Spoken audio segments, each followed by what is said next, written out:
Live from English Stadium in Altavista, it's time for Colonels football. The Altavista Colonels live once again on 105.5 KD Country. I am Kyle Haney. With me, as always, my esteemed partner in crime and colleague, the Big O, Agent Zero, Oscar Briggs. And Mr. Briggs, it's Gretna Altavista time. The old rivalry renewed once again, and this year promises to be a pretty good one, too. It absolutely does. Altavista coming in 4-4. Gretna coming in at 3-5, and they certainly could be 5-3 very easily, Kyle. A much better Gretna team from last year. You know, the Colonels got the best of them 38-0 last year. I think this game going to be a lot closer than that. You never know. That's sports. You never can script this stuff out. But these two teams look to be, Mr. Briggs, pretty evenly matched. Well, and the year before that, it was a knockdown drag out here, culminating in a missed Walker Allen field goal at the end that would have won the ball game. So the rivalry's back. It's easy to see it in the kids. Certainly Gretna's fired up. They came off the bus and got out on the field and went to center field and commenced to jumping around, and they're hyped. Altavista kids are psyched as well, so it does promise to be a barn burner tonight. I think everybody's pretty fired up. That includes the fans, and that includes the broadcasters as well. We always get fired up to go to Subway. 3 great locations around town. Main Street, also in the Walmart on Clarion Road, and then a little further up the road on Route 29 inside Foster Fields.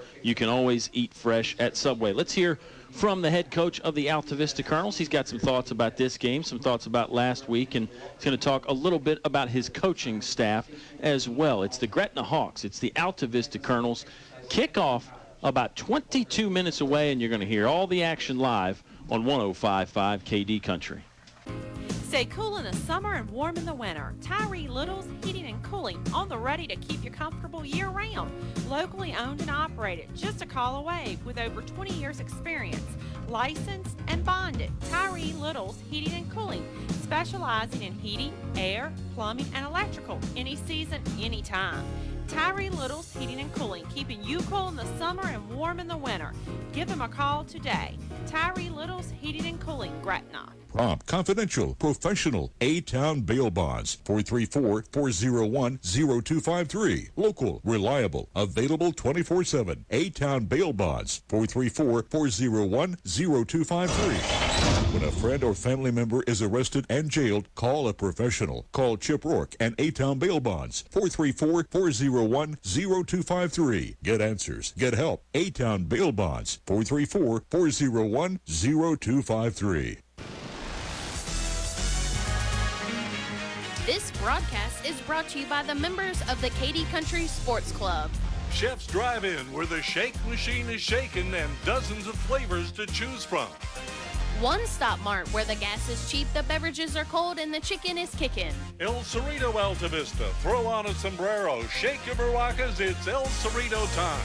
Altavista Medical and Oncology Massage Therapy. Broad Street can help relieve your pain. Vista Foods Altavista, your hometown grocery with the freshest produce and best meats. McDonald's in Altavista, committed to the community and bringing the world's favorite food. Steve Farmer Auto Sales, Main Street Altavista, best deals on wheels. Colonels football is brought to you by the Sports Club on KD Country. Now back to the action with Colonel Sports on 105.5 KD Country. Subway's pregame show returns from English Stadium in Altavista. The Colonels taking on the Hawks, another rivalry game, and that means we're chatting with the head coach, Mr. Mike Sharness. And Coach Sharness, let's talk about last week just briefly. It was a 34-7 loss to the Generals at William Campbell. What were the messages at halftime when you were down, and then what was the message post-game after you had been defeated? You know, obviously the message at halftime was we've got to get the ball, do a better job of getting the ball in our hands offensively. We just couldn't we could not stop the single wing offense. They did a good job with how they offer it through their formations, and their running back did a great job. You know, number 9 did a great job throughout the game, and got to give credit to them because they did. I thought they did a real good job, a better job than we did defensively. And then second half offensively, it just was out of rhythm. It felt like a catch-up game, and we just never got on page to get more substantial drives going. One guy that stood out individually to us was Traquan Farmer. I think he was the backside contained guy, so a lot of those times when they would run away from the formation, he ended up making the play, and he did seem to make a lot of plays. Were you impressed with Traquan Farmer, a guy that maybe has flown under some fans' radar a little bit, but a very good football player, strong kid out there? Yeah, number 34. Yeah, he was praised Monday in practice for his play defensively, and yeah, he's been that kind of player for us all year. He's a great kid, gives 100%, always hustling, always giving the effort, and he does it without saying a whole lot too, which is a good thing. Well, the Gretna Hawks are in town. They come in at 3-4. One thing we do know, they're a lot better than last year. Hard to really quantify how much better, but we know they're better, and we know they're going to be a tough test tonight against you guys on a homecoming round 2. Yeah, you hit it on the head. They're better. A lot of the teams that we're playing this year, they're a little bit better. William Campbell was a little bit better. I might even said it last week's show. They're a little bit better than last year. And Gretna is in the same boat there. They look like they've got the athletes, back out on the field offensively. They're running a spread offense, but it's more of a power attack where they're going to come straight at us, straight downhill. And defensively, they run a 3-4 scheme. And they do a good job. But, yes, they are an improved football team. Well, one thing we try to do as the season winds down is talk about the coaching staff, the guys that I know we probably don't give them enough credit, whether it's on the air or in these conversations, but they certainly deserve a lot of credit. They work hard, and I know you're pretty proud of this wonderful coaching staff that you have. Yeah, I'm extremely proud of our coaches. I think they do a great job throughout the off season, throughout the regular season. They work hard. They don't, and this a lot of times goes unnoticed. I'm just going to go down the list here that we've got on our roster. Dave Close is our varsity offensive line, defensive line coach. We've been coaching together for a long time. I don't know what it is, 18, 20 years. Ray Cobbs is up from the B team, coaching the JVs this year, helping with the offensive line and defensive lines, doing a great job. Josh Cothran is replacing Andy Cox as the head coach of the JV. This is his second year with us, coming from Chatham. Cliff Lee, the mayor, he's been around town for a long time and had been a colonel for a long time, and he uses that expertise. He's a great guy, great person. A great coach. Dave Mabry is one of our volunteer coaches. Dave, he helps us in a lot of not just football areas, but in a lot of areas surrounding the school and helps us in a lot of different ways. Ryan Mitchell is our head B team coach. I'm not sure how many years this is. This might be like his 4th year. B team's having a good year. We've got good numbers on the B team, having a good year. Mike Revis is our defense coordinator. Again, I coached him when he was at Carroll County years and years ago, and we've been coaching, just like Coach Close said, we've been coaching together for a long time. Gary Stevens is helping with our B team, and Crack just had some back surgery here the other day, so we hope send messages out to him to hope he's recovering well. We hear that he is. And lastly, Phil Tinsley is a new addition to our staff. He's assistant to our B team.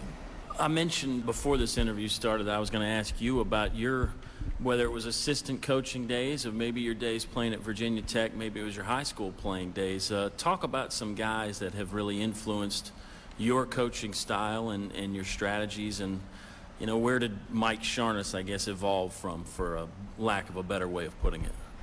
Yeah, I think I didn't realize this till just 3 or 4 years ago. I think part of my coaching, I don't know if you call it philosophy, whatever, it has a little bit to do with my college coach, Bill Dooley at Virginia Tech. He was a coach before Frank Beamer came, and as I look back on some of my, not decisions I've made or how I call plays or how our teams are, I was influenced by his the years I was at Tech with how he ran the program, I think.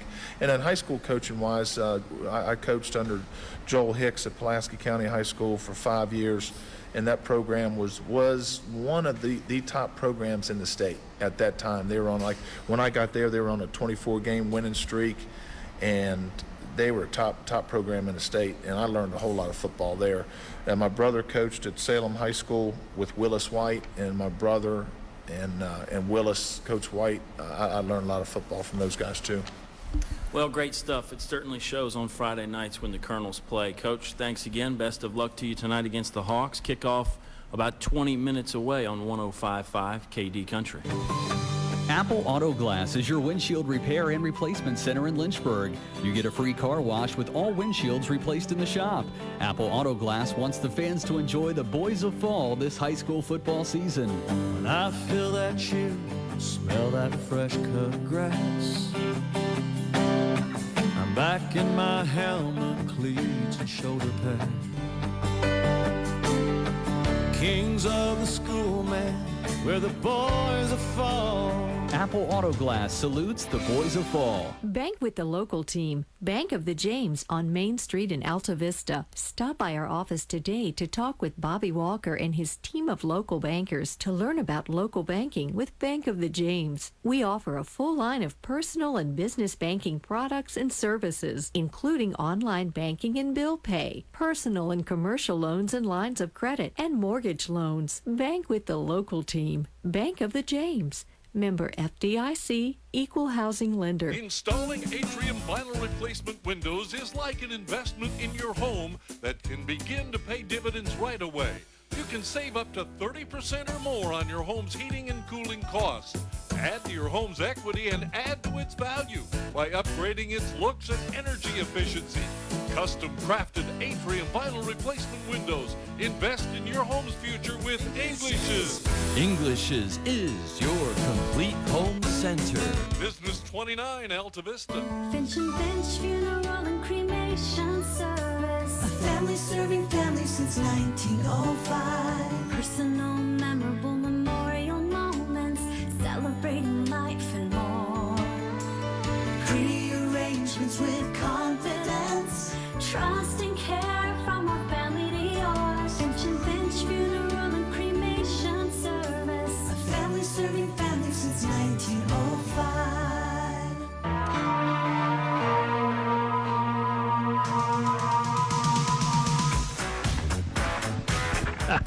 I love it. I love it. Bustin' makes me feel good, Oscar. It's a Subway pregame show, and yeah, if you're out there busting ghosts either tonight or tomorrow night, be careful out there. There's a lot of kids walking around. If you're in town here in Altavista, they're doing the trick-or-treating in town, so there's a lot of folks around, young and old. Be careful when you're driving around tonight and tomorrow. Be careful when you're driving around every day, but especially tonight and tomorrow, Oscar. We had so much fun with the Halloween game last year that we decided, well, it's Halloween weekend, so we'll keep it going. Talk about some of the other things that are going on in the pregame festivities here, Mr. Briggs, because the football game is the main event, but there's a lot of other side events going on as well. Well, certainly it's at homecoming, which got shifted from a few weeks ago because of the move to Thursday night. So that's going on. We'll have those festivities coming at halftime, and of course it's senior night for all the teams, the golf team, cross country, volleyball, yeah, all of them. Band. Even the football team. You know, some of the players, they had them go through first to get those guys back focused on what's going on the field tonight. But like you said, certainly the ace team, all kinds of teams. It's a lot of people being honored here tonight for senior night, and certainly we encourage that. We love that. Public address announcer Andy McCracken had to start his duties a little early. I think he started reading the names around 6:30. He is winded, and maybe it's not enough training. Maybe that's part of the problem. Hey, let's get it back on track here, Mr. Briggs. The Subway pregame show will now feature, believe it or not, some football talk. Let's talk about last week real quickly for both ball clubs. For the Altavista Colonels, not a good football game. I mean, they're down a bunch at halftime. Even that loss to Appomattox, I said the week before, they're only down 7-0 at halftime. They weren't out of it. This is about the first time that I can remember in a long time that the Colonels have pretty much been out of it at halftime. Well, the dominant factor was that the Colonels only had 3 possessions. Kicked off to William Campbell. William Campbell took a 7 or 8 minute drive, took it downfield, scored. Kicked off to Altavista, 3 and out. William Campbell did the same thing after the punt. 6 or 7 minutes again, and only the third possession was less than a minute left when they got the ball back. Right. So they're with limited opportunities, and William Campbell played great defensively. Let's give them credit. Ball control, picking up 3, 4 yards, 5 yards at a pop, and the Colonels just had no answer and fell down 21-0. And against a ball control offense, the first series, Altavista stopped William Campbell and had a roughing the punter. Right. And that really just took all the momentum. William Campbell busted Staten busted a long play down, and it was 28-0 before dust had settled in the second half. No, that's a great way to put it. I think you summed it up perfectly.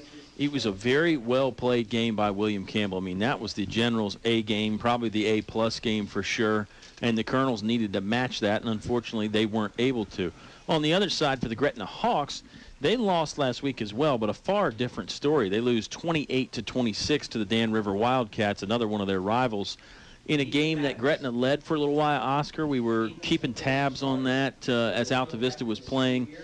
Hawks can't pull off the upset, but they certainly put together a very good showing against Dan River, and I think turned some heads and made some people realize, hey, even though the Hawks have lost 3 in a row now, they're not a bad football team, and they are getting better. They had the ball at the end of that game and had Malik Stone had a pass knocked down in the end zone that really could have gotten the victory for Gretna. And really the same thing against William Campbell. That game went into overtime, if I'm not mistaken. And that's right. They had the great opportunity to win that game as well. Yeah, they really did play great against William Campbell as well, but couldn't pull it off. On the year, Gretna has beaten Randolph-Henry, Tunstall, and Chatham. They've lost to Brookville and Heritage. No slouches there in the football department. Appomattox, William Campbell, and Dan River. So you think about it, all their losses, Oscar, have come against pretty good ball clubs. I know Heritage, record-wise, isn't very good, but that's still a Brad Bradley coach team. That's a 3A monster out of Lynchburg. No shame in losing to a team like Heritage. And the Colonels 4-4 on the season, as you know. Like we said, you look at this thing on paper, looks to be fairly evenly matched. You look at common opponents, Kyle, and the Chatham game at Altavista, that was a 34-7 win.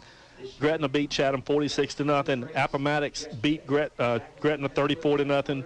Beat Altavista 28-0. And then the one anomaly with common opponents is William Campbell, who Altavista got it handed to him, and Gretna played a close game with them. So you look at the common opponents, and like you said, on paper, it looks like it should be a close ball game. Certainly does. Let's step aside for another quick timeout. We'll bring it back with our starting lineup, a few further details, and it'll be kickoff before you know it between the Gretna Hawks and the Altavista Colonels. You've got yourself a front row seat on 105.5 KD Country. Hello, this is Jerry Motley from 1433 Altavista Moose Center. Asking everybody to come on down and join us and see what the Moose is all about, to help us support our Moose Heart, Moose Haven family. Anybody's welcome to come down and take a tour of our building and see what's going on. Come on down and we'll let you in and we can have some fun. We're looking forward. Meet Jerry and the rest of the Altavista Moose family and become a member. The Altavista Moose Family Center on Lynch Mill Road. Start your business on the winning drive with an Altavista revolving loan. It's an opportunity to score big for your company's future growth. Funds available up to $10,000. Loan rate 1% below prime. Huddle up with Altavista Economic Development Director Dennis Jarvis II at Altavista Town Hall. Make your move today. The Altavista Revolving Loan Fund encourages economic development and enhances community vitality. Hey guys, this is Terrell Salmon at Best Bet Motor Sales. Stop wasting time running all over town to these car lots that advertise easy finance and easy credit. Come on by and see us here at Best Bet Motor Sales. We have guaranteed credit approval, low down payments, warranty on all vehicles, and vehicles more than affordable starting at only $59.95. You can check out our inventory at bestbetmotorsales.com. You can check out our weekly specials on Facebook. Or better yet, come on by and see us. Best Bet Motor Sales on 29 South. Have you looked at your business banking fees lately? I'm Sean Stone with First National Bank, and we have the best business accounts which offer serious savings for your company. We have a full menu of business products from checking accounts and remote deposit capture to online banking. And we have a local merchant card representative who will customize services just for your business. So let First National Bank prepare an analysis of your current activity and show how we will reduce your banking fees. First National Bank, member FDIC, Equal housing lender. From my electrode, they did the Monster Mash. I love the Monster Mash. How did I not know that was coming? You can't beat the Monster Mash. They don't make songs like that anymore. That's a great tune, and it's a great song to set up our starting lineup, the folks that bring you this fine award-winning football broadcast. The Village Barbershop, family-style barbershop offering current and classic cutting techniques for gentlemen and boys. Another A-plus for me. Best Bet Motors, a respected name you can trust with quality vehicles. Route 29 just south of the airport. Bank of the James, we're making a difference in banking and in our community. Tyree Little's Heating and Cooling, keeping you cool in the summer, warm in the winter, and comfortable in between. El Cazador, be sure to try their new menu, Main Street in Altavista. A-Town Bail Bonds, be good, but if you can't be good, call Chip, 401-0253. PCM Industrial Services, serving the Mid-Atlantic region with quality maintenance and construction services. English Construction, wishing our high school athletes an exciting and injury-free game. Fellers Chevrolet, a short drive will save you money. The Altavista Office of Economic Development, helping Altavista grow.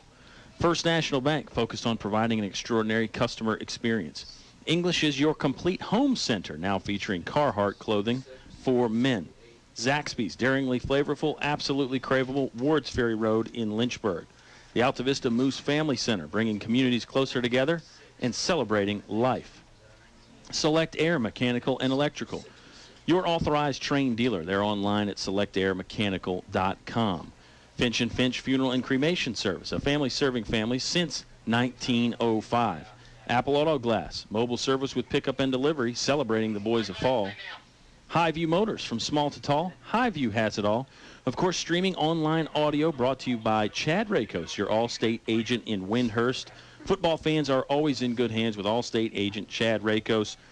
The Radio Shack player of the game that we do in the Subway post-game show, brought to you by Radio Shack on Main Street in Altavista, your home for Boost, Intellos, White's Music Shop, Crystal Bay Pools, and even a little bit more. And Oscar, of course, we couldn't do it without our fantastic sound engineer, Eleanor Haney, back at home base, making it all sound good. We've got a full house up here in the friendly confines of the press box in Altavista. We're set to go on a senior night, a homecoming redo, and a rivalry game. It's a lot of things going on tonight, really. Well, there are, and Gretna's got their cheerleaders out. They'll raise their banner to run through, and the Colonels are just coming down the steps, and we're getting ready for the national anthem. Let's take a quick break for the national anthem. When we come back, it'll be time for the kickoff. Subway pregame show. Pardon me, so much going on, I can't keep it straight. Returns right after this. Hawks and Colonels, you're going to hear it all live on 105.5 KD Country. Unfortunately, I have some bad news. How bad is it, Doctor? We've done all we can. Your heat pump's not gonna make it. Oh, no.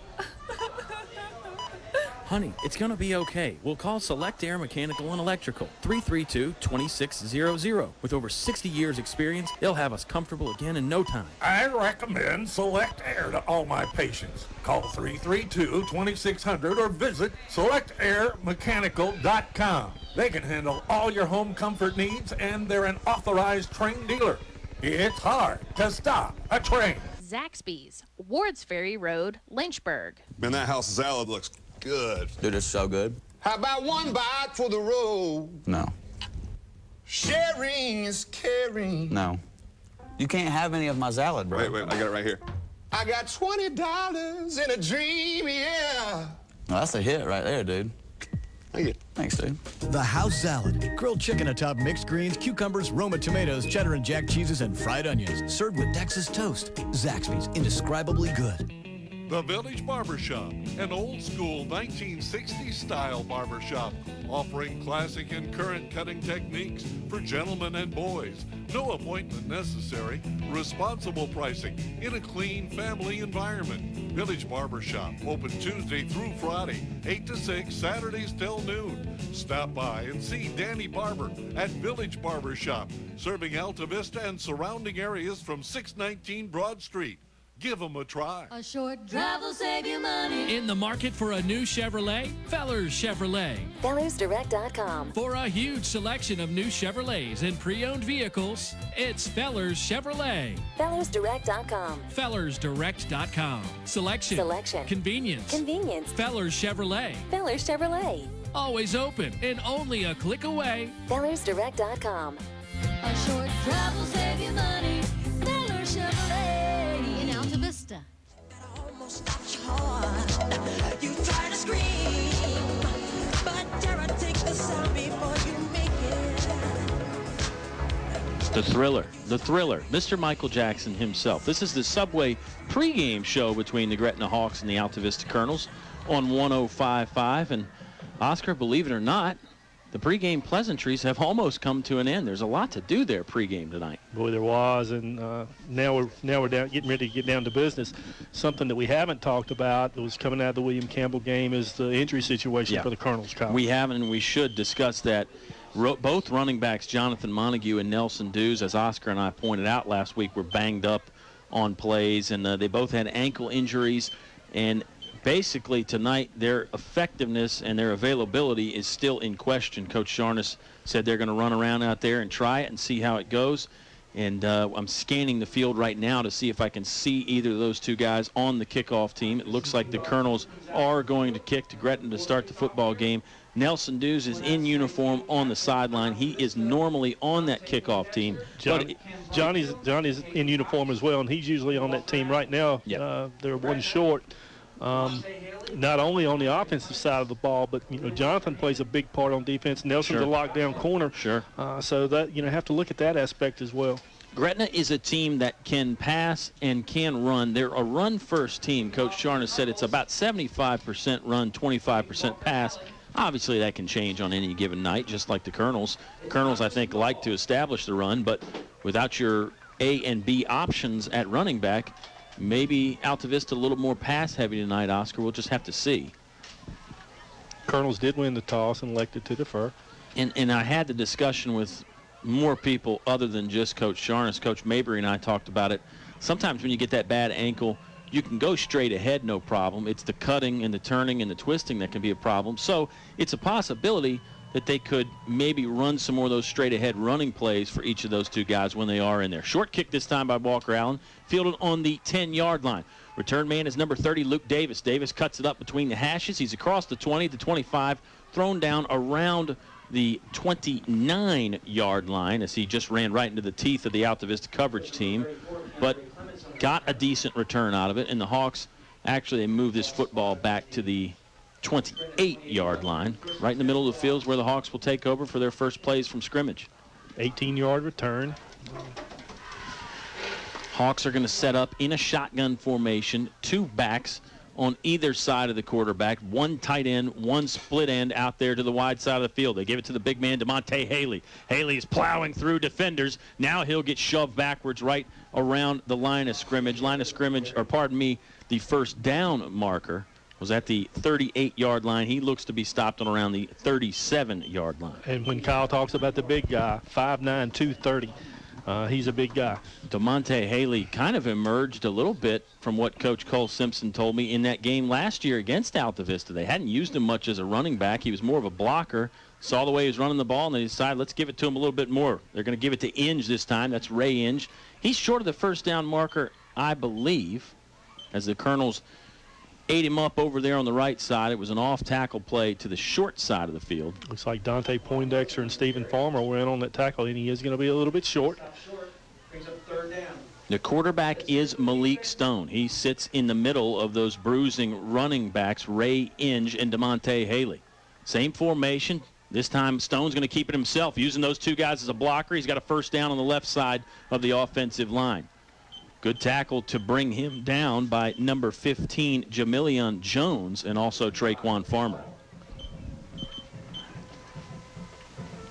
10:47 left to play in the Select Air first quarter. Still no score. This is the opening drive of the football game. Colonels kick to the Hawks to start things off for us. Same formation. Tight end is right. Split end is right. There's two tight ends. There's one on each side. Pardon me. Shotgun formation. They're going to give it this time to Ray Inge. Inge is going to try and go off right guard. Not a whole lot there, but he did force his way ahead for a yard or two. And we did talk about the injuries, and neither Montague or Nelson Dews is in right now. Yeah, the cornerbacks right now are Walker Allen and Jamilion Jones. Jones has played quite a bit all year. Chancellor Borman's going to sub in on that defensive end as well at one of those linebacker spots. Colonel's looking to the sideline for some formation adjustments as the Gretna offense looks to their sideline for the play. Shotgun formation again. This time they'll go with 2 receivers to either side. Stone checks over the defense, puts a man in motion. Somebody moved up front early for the Hawks line, and this is going to be 5 yards going the wrong way for the Gretna Hawks. 9:51 left to play in the Select Air first quarter. Still no score. First penalty of the football game for either ball club.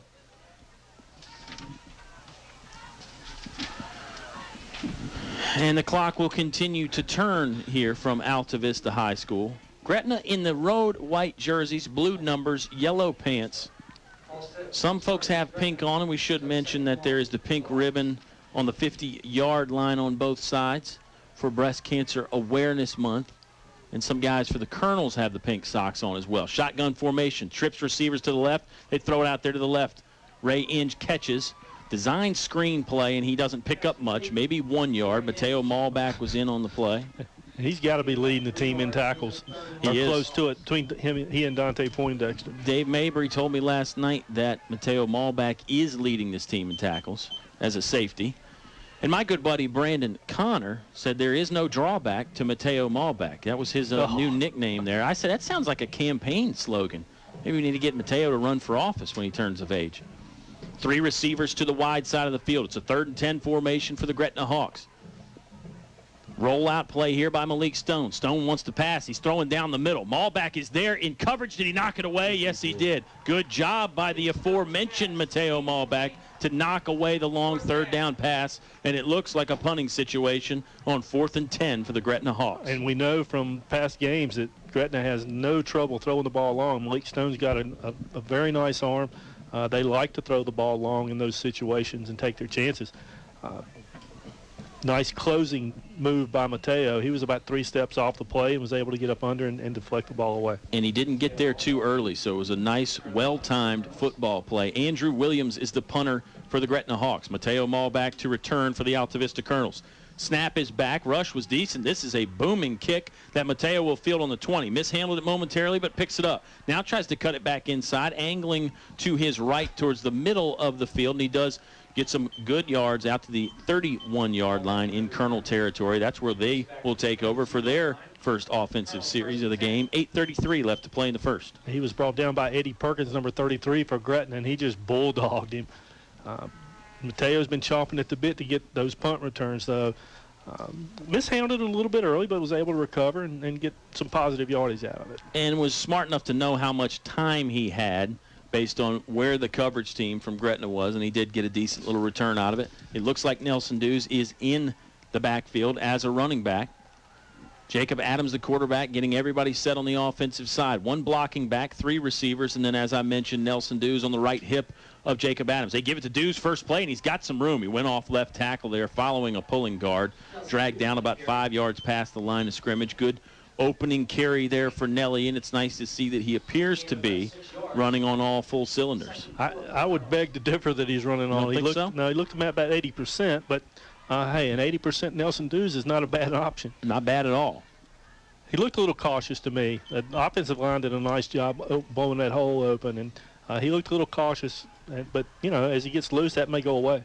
Aaron Close in the backfield as a blocking back. Here's the shotgun snap. Adams is going to keep himself off right tackle. Dances his way out of 1 tackle. Pushed forward around the 41-yard line on the right hash mark. Falls forward to the 43. That's enough for a Colonel first down. The chains will move with 7:50 left to play in the Select Air first quarter. Still no score here from Altavista High School. Nice job by Jake recognizing where he was on the field and fell forward for that first down.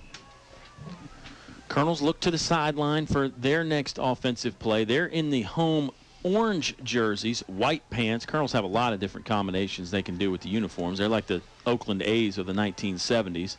Got the orange and white going on today to match the black helmet. Adams wants to throw on first down. Straight drop back, throwing to the right sideline. Pass hit the left hand of Walker Allen, but he could not reel it in. It's incomplete. It'll bring up 2nd and 10. Threw the ball as Allen was breaking, and Walker, he got up on him really quickly. He really didn't have time to react. That fastball from Jacob Adams certainly presents sometimes his own receivers some problems because, as Oscar just mentioned, it does get on you pretty quick. Colonel's taking their time here. They look to the sideline. It's no huddle, but it's not exactly a hurry-up offense. Play clock down to 12 seconds now. Adams has Nelson Dews right behind him. They'll scrimmage this ball from the right hash mark, 42-yard line. First down's on the Gretna territory at the 48. They hand it to Nelly. Nelly tries to shake the first tackle and falls forward, sort of on his own momentum, but also that first hit helped bring him down as well. It is a solid 4.5-yard pickup, though, on 2nd down. We'll call it 3rd and a long 5. And he did get it. It was an ankle tackle. Nelly had some room. If he was able to stay on his feet, he probably could have picked up the first down. 7:05 left to play in the Select Air first quarter. Altavista 0, Gretna 0. Jacob Adams has the offense set and ready to go. Hawks are showing blitz. 2 deep safeties only stand about 5 yards deep. He wants to throw to the right again. Same play. Out route to Walker Allen. He catches it and takes a shot at the end of the play. It's a first down, but Walker Allen got punished by Keandre Clements, who lowers the shoulder and just hit Allen square in the chest. But as I mentioned, more than enough for a Colonel first down. Boy, that was a nice open field as Walker made the move, trying to break down field. He was hit hard right in the chest. Classic tackle. Colonel's on the move here in their first drive. They forced Gretna to punt. Hawks did pick up 1 first down. Then the Altavista defense tighten up. Blocking back, Aaron Close goes in motion. They hand it to Nelson Dews. Nelson across the line of scrimmage, tries to spin out of a tackle and can't. Does gain 3 or 4 yards, though, again. I mean, that offensive line is opening some holes. There have been some guys diving around Nelson Dews' legs and ankles. I don't think they go after the injury. I think just to try and bring him down any way they can. Well, unless they're listening to the radio, they may not know about the injury. It's true. Oh, I don't know. With social media and the way everybody talks, I imagine it's gotten around. Probably right. And close proximity game here, of course, between the Hawks and the Colonels. Adams on the quarterback keeper. Started up the middle, then goes outside. Shake and bake move. Man up high around the shoulder pads will drag him down. Adams is close to the first down marker along the right sideline, but not quite enough for a first down. Well, it's like you said, it's awfully close. Gotta love the spirit and the feistiness from Jacob Adams. I mean, he hops right back up after he hits the ground. He runs over to the coach to get a little bit of instruction. He's bouncing around, then he gets back in the middle of the field. Colonels have 3rd and 1 from the 34-yard line. Need to get to the 33 of Gretna. 5:25 left to play in the first, still no score. Adams set to take the shotgun snap, got a running back to his right. That's Nelson Dews. They give it to Nelson Dews. He's dragged down in the backfield. Nelson tried to dive his way for the first down marker, and he couldn't. He did sort of bounce that one outside. It looked like it was designed to go right behind the left guard. They lose a yard. It'll bring up 4th and 2. Colonel's offense staying on the field, Oscar. Yeah, Coach Sharness didn't bat an eye. They're going for it. Watch for the hard count first. 4:56 in the clock running here remaining in the first quarter. No score. Colonels will be squarely in the middle of the field on the 35-yard line now. Need to get to the 33 of the Gretna Hawks. Hawks have a couple backers up showing blitz. They're going to fake it to Nelson Dews. Adams has got a nice hole, dives forward. I think he's got enough, but he's going to be close. It's going to be very close. He didn't get a good spot, but I think you're right. It was a good ball fake to Nelson Dews. Sold the defense that the play was going to the left, and then Adams took off to the right. They eyeball the first down marker and give the signal. It is enough for an Altavista Colonel first down. Good job, particularly on the ball fake by Jacob Adams there to freeze the defense. One of the things Jake's having a propensity to do, and I'll talk about it after this play. Sure. Adams still on the field at the quarterback spot. 2 receivers to the short side of the field. That's the right. 1 wide receiver out there to the left. Passing play. Adams pump fakes. Steps up in the pocket. Hit from behind at the 35. Multiple flags come out as Jacob Adams was going down. Probably a hold by somebody on the Altavista offensive line. We'll wait for the official word.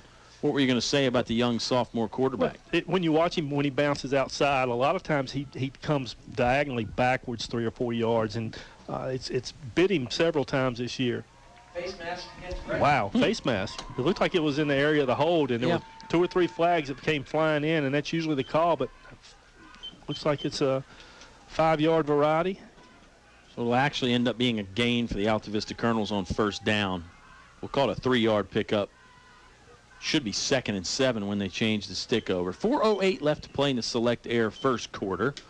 Remember, they're online at selectairmechanical.com. Selectairmechanical.com. Clock turning now as the referees restart the play. Blocking back in the game, running back Nelson Dews is on the quarterback's left. 2 wide receivers to the short side of the field. That's the right. They'll put Mateo Mall back in motion. They're going to fake it to him on the jet sweep. Adams right up the middle, and he's got a hole. It's across the 25, lowers the shoulder at the 22, delivers a shot of his own as he is brought down by number 9, Malik Stone, and number 4, Corbin Hall, combining on the stop for the Hawks. This is the best drive the Colonels have put together in 2 games. Yeah, now. agreed. Whether Appomattox or William Campbell. Nice opening drive here for the Colonels. I could not agree more with that statement. So glad that you've chosen to join us on 105.5 KD Country. I'm Kyle Haney. He is Oscar Briggs. Play clock has not started yet. Still rests at 25 seconds. Now it'll start down to 23. Game clock is at 3:20 left to play in the Select Air first quarter. Colonel's taking a bit of time here. Now Adams is out there in the quarterback spot, 5 yards deep, awaiting the shotgun snap. He's got 3 receivers, 2 to the right, 1 to the left, 1 tight end to the right. Running play here on 1st and 10. Nelson Dews is free across the 20, now the 15, slides down there. He was about to meet some resistance. He sort of went down on his own momentum trying to make the cut. But another nice pickup. Colonels continue to move the ball in very good portions here. It'll make it 2nd and 2. Well, and Nelson made 2 nice fakes on that. Looks like he's starting to test that ankle out, and it looks good right now. I think you're right. I think in the beginning maybe he was a little bit tentative. He wanted to see what it felt like when he went full speed. Now he's starting to incorporate some more moves in the running and some side-to-side stuff. Adams changes the snap count. Looks like it's going to be enough for 5 free yards as a couple people from Gretna look like they might have jumped offside. And it should be a first down. That whole right side of that Gretna line did jump. Good job by Adams to use his voice, use the snap count change there to get the Colonels some yards. Keeps the defense on their heels, too. They can't time it up as much on the snap. And certainly we've seen the Colonels burnt by some other quarterbacks changing their snap count, too. Alta Vista is obviously not the only team that can do that. 1st and 10. Could be 1st and goal. That first down stick rests on the 10. It looks like the officials maybe are signaling they want the clock run, and yeah, it's 1st and goal from the 10-yard line. Colonel's knocking on the door here. They've got 2 wide receivers to the right, 1 to the left, 1 blocking back set up behind right guard. That is Aaron Close. Sophomore quarterback Jacob Adams catches the waist-high snap, hands it to senior Nelson Dews. Dews charging ahead for a couple yards for the Colonels. Tried to just ford through a river of Gretna defenders, and he got a few yards for his troubles, but not much else. Nice job by the Gretna defensive line. And a little bit change in defense for them this year. They kind of abandoned the old 4-4 that they were using. They're going went to a 3-4 last year. They're back in that 4-4, and it's worked well for them. It has worked well, and they've certainly got guys that can execute, well, really any kind of defense you'd want to play, but they can execute this 4-3 as well. Passing play here on 2nd and goal. A diving Mateo Malback catch over here on the right sideline. What a play. Stretches out, catches with 2 hands in the horizontal position, and pulls it in for a nice gain. They're inside the 3-yard line now, or perhaps right at the 3-yard line. We'll call it 3rd and goal from there. What a grab, Oscar. We've had the pleasure of watching a tremendous group of athletes for the last 2 or 3 years with this Alta Vista football team, and we've seen him make 2 catches this year, or 3 catches this year, that are as good as anything we've seen. Folks say there is no drawback to Mateo Malback. Timeout on the field. Looks like the Gretna defense wants to talk things over. We'll take the timeout with them. 1:04 left to play in the Select Air first quarter. 0-0 our score here from Alta Vista. Colonels have a 3rd and goal when you come back to 105.5 KD Country. TCM Industrial Services recognizes the importance of high school athletics by sponsoring this award-winning broadcast. TCM Industrial Maintenance and Construction Specialist providing welding, millwright, erection, and fabrication services to all forms of industry throughout the Mid-Atlantic region from offices in Alta Vista. TCM Industrial Services wishes Coach Chartis and the Alta Vista football team a safe and successful season. Go Colonels!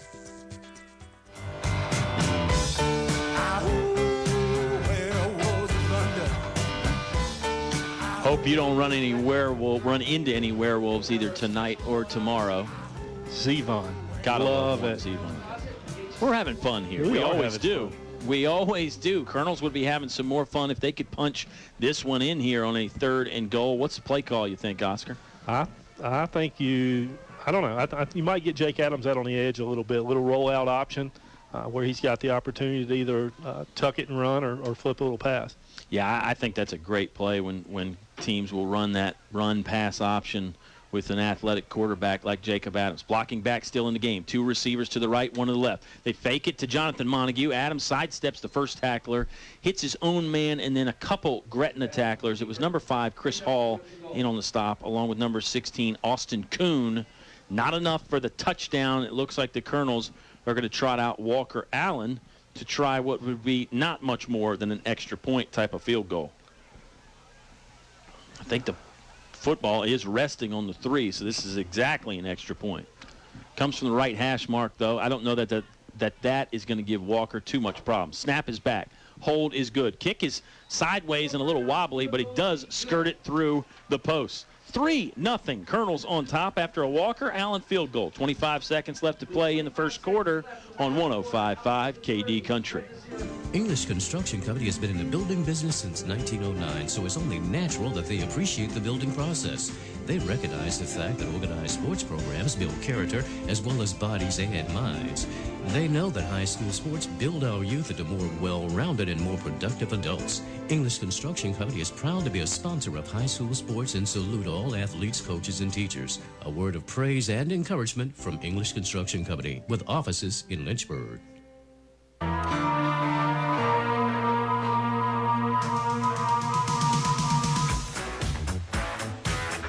It's not the Ghostbusters, it's the Altavista Colonels and the Gretna Hawks. Colonels take the 3-0 lead, 20-yard field goal from senior Walker Allen on senior night to cap off a very good opening drive. Oscar, you said it during the drive, best one the Colonels have put together in several games. Well, and you've got 25 seconds left in the first quarter, and Gretna Hawks have touched the ball one time. So Colonels kind of flipping the tables on what happened to them last week. Yeah, doing their own version of ball control. We've got plenty more shout-outs. It's not just Brandon Connor listening. We've got a few other people tuned in as well. Walker Allen has the ball on the tee. The team is huddled up behind him.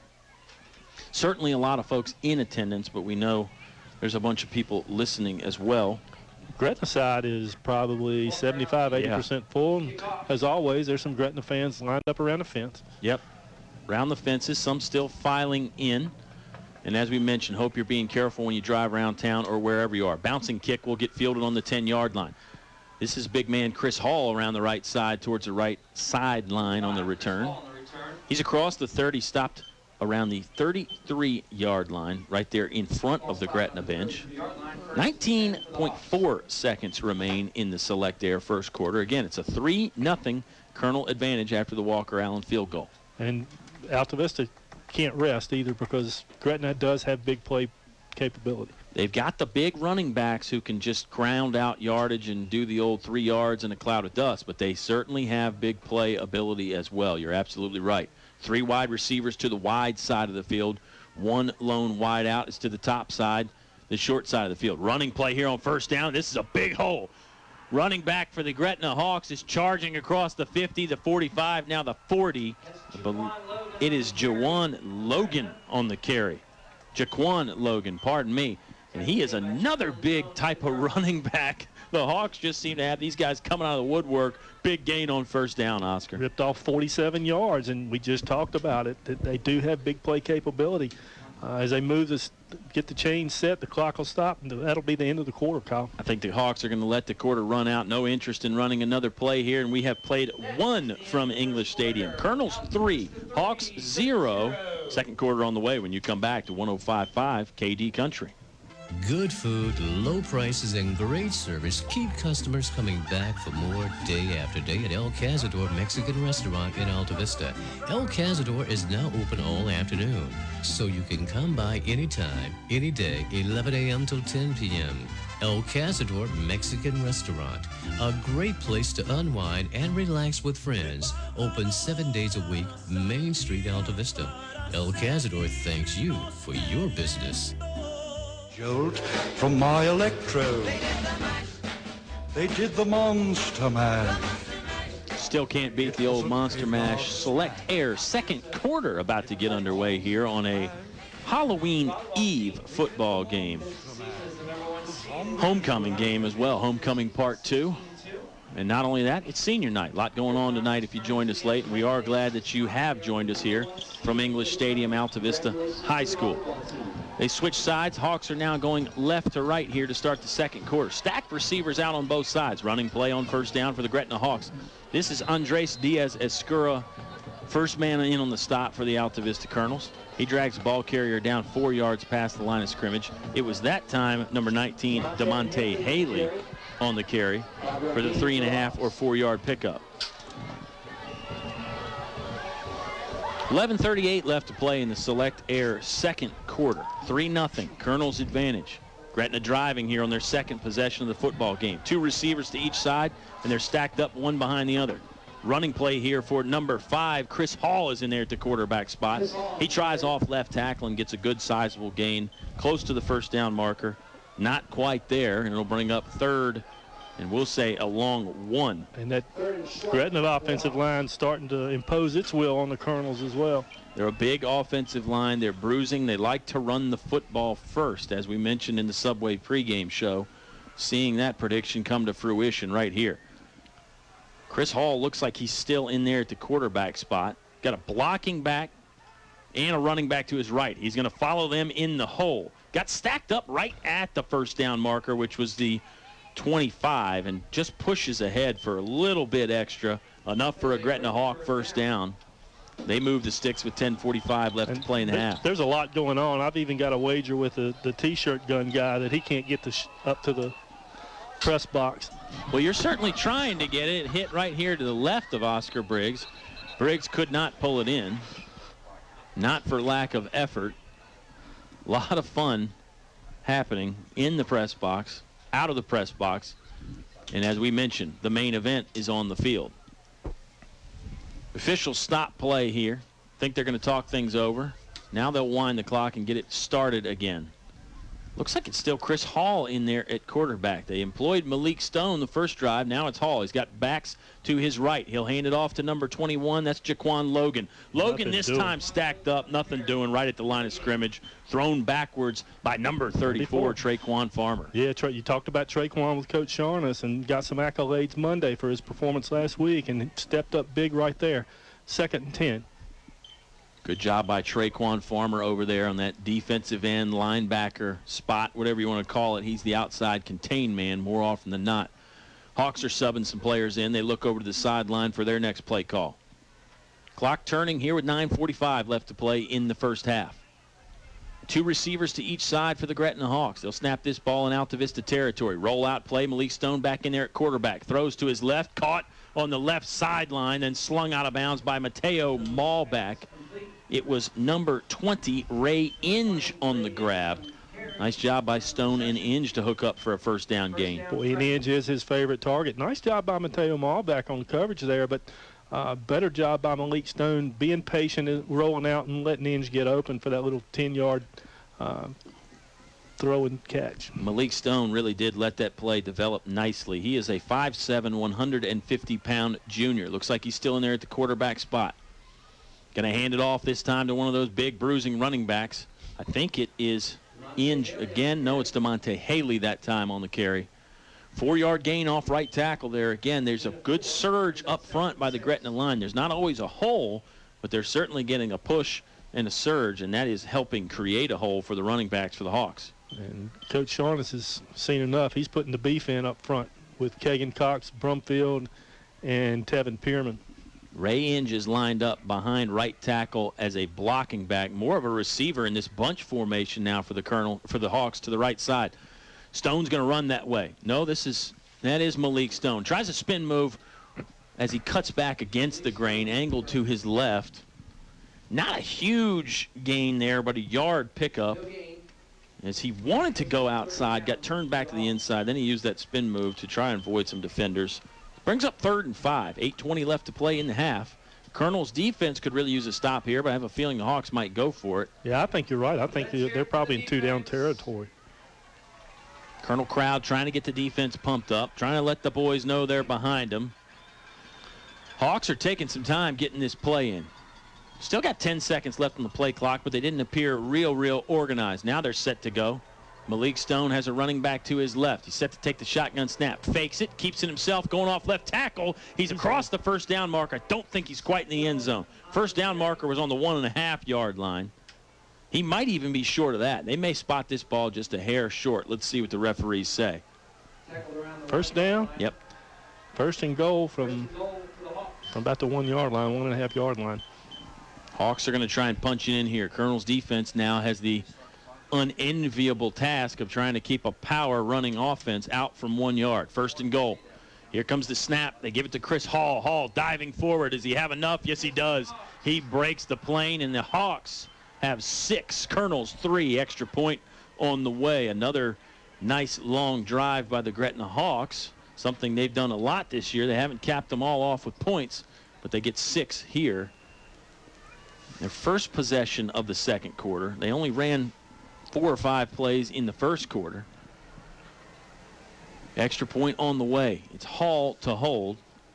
Believe it's Andrew Williams to kick. Right-footed kicker boots it through the uprights, and the Hawks have taken a 7-3 lead. 7:35 left to play in the second quarter. Gretna 7, Colonel's 3. Altavista football when you come back to 105.5 KD Country.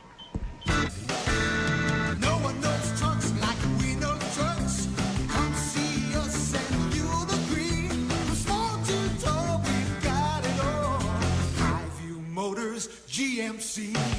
Come on in, bring the family, see your friends at Highview Motors, GMC. From small to tall, we've got it all.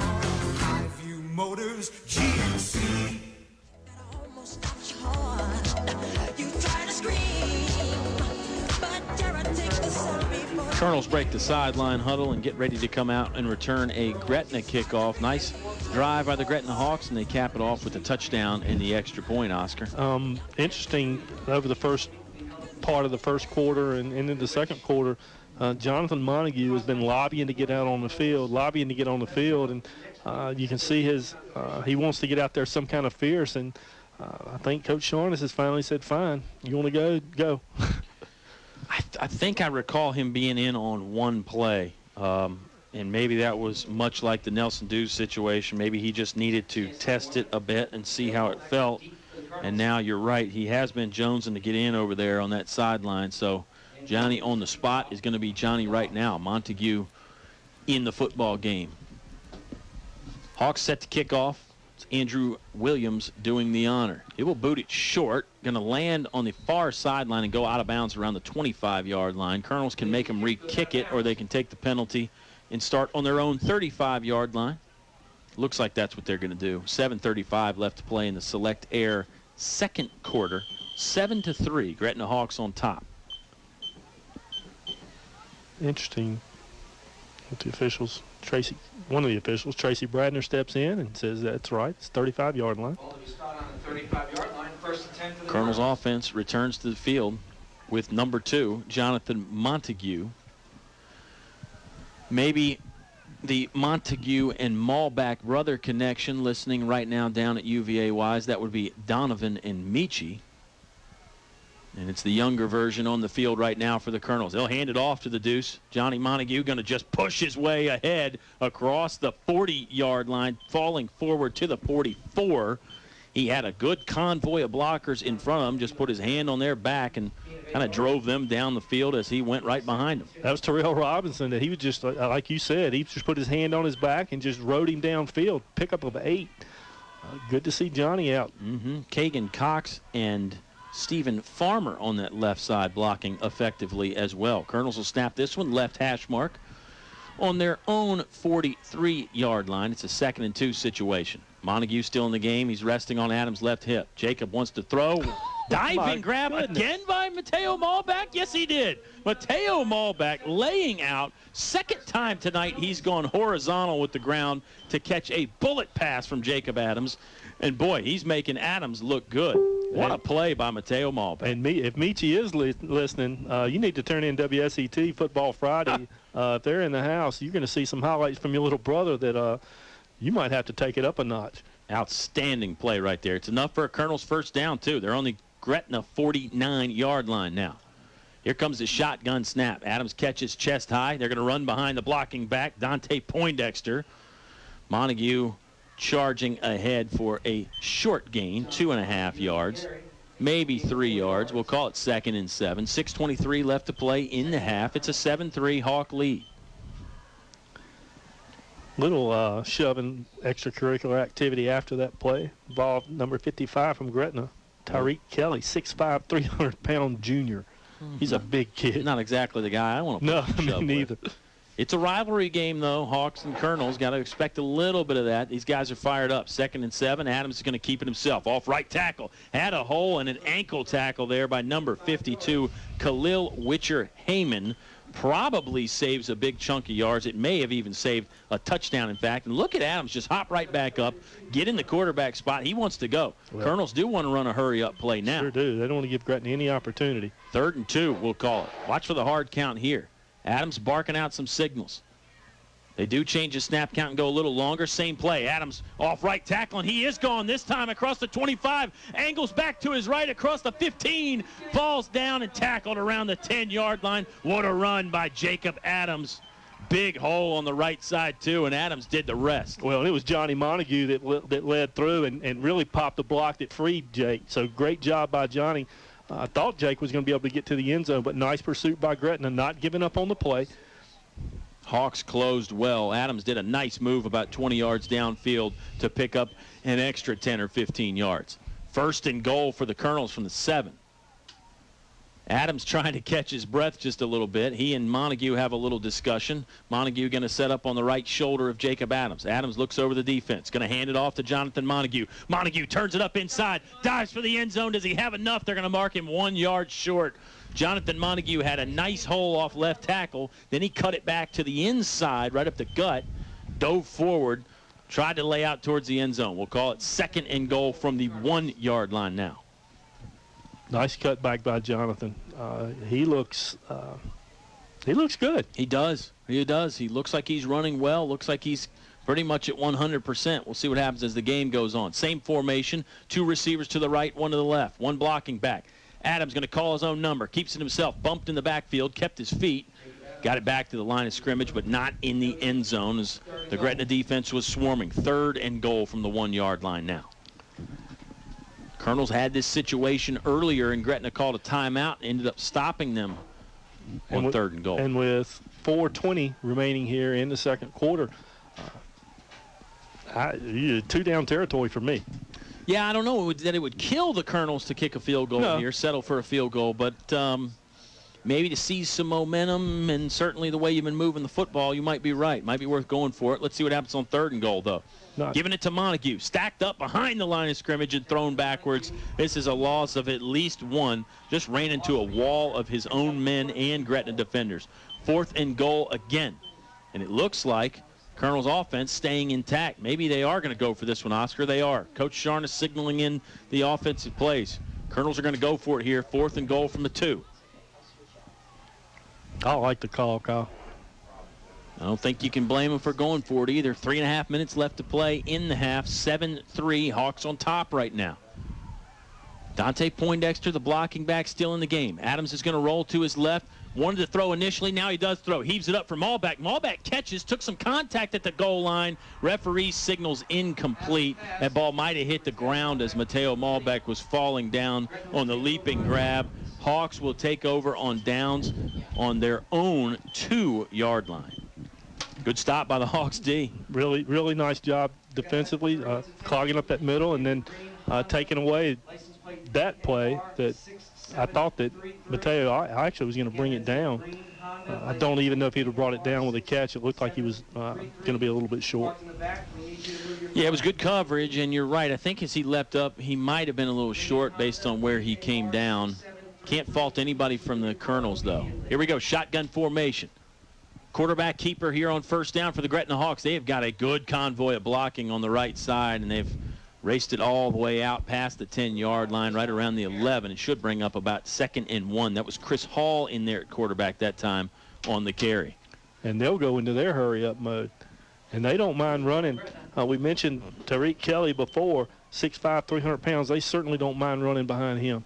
Not at all. Rolling clock here. Will be down under 3 minutes when the Hawks snap this next ball. 1st and 10, fresh set of downs for the Gretna Hawks. They fake the jet sweep. Quarterback keeper, again, not much of a hole this time. Everybody's clogged up there in the middle. Stephen Farmer was in on it. Dante Poindexter was in on it. Looks like Traquan Farmer was in on it as well to stop Chris Hall right at the line of scrimmage. They give him a gain of 1.5 or 2, Oscar. That was that surge from that right side. Like you said, brings up 2nd and 8, 2:33. Clock continues to run. Colonels do have timeouts available. Hawks have taken 1 timeout, so they've got 2 at their disposal as well. 4 receivers, 2 to each side. Hawks are moving left to right from our perspective. They're in the middle of the field on their own 14-yard line. Gretna was taking a long time to get the play going, and they took a timeout. They wanted to discuss it, and they wanted to save the penalty as well. We'll take the timeout, too. 2:11 left to play in the half. Hawks 7, Colonels 3. You're hearing it all live on 105.5 KD Country. Stay cool in the summer and warm in the winter. Tyree Little's Heating and Cooling, on the ready to keep you comfortable year-round. Locally owned and operated, just a call away, with over 20 years experience. Licensed and bonded. Tyree Little's Heating and Cooling, specializing in heating, air, plumbing, and electrical, any season, anytime. Tyree Little's Heating and Cooling, keeping you cool in the summer and warm in the winter. Give them a call today. Tyree Little's Heating and Cooling, Gretna.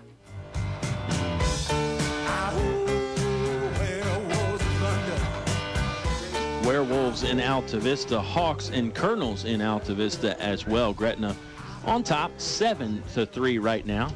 Got yourself a front row seat on 105.5 KD Country. So glad that you could join us on 105.5, or maybe you listen with the TuneIn app like former Colonel Juan Thornhill likes to do. You can also tune in at kdcountry.com.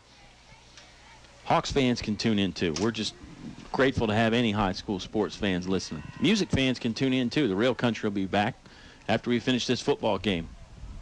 Wide receiver in motion. They're going to fake it to him and throw. Slant route over the middle.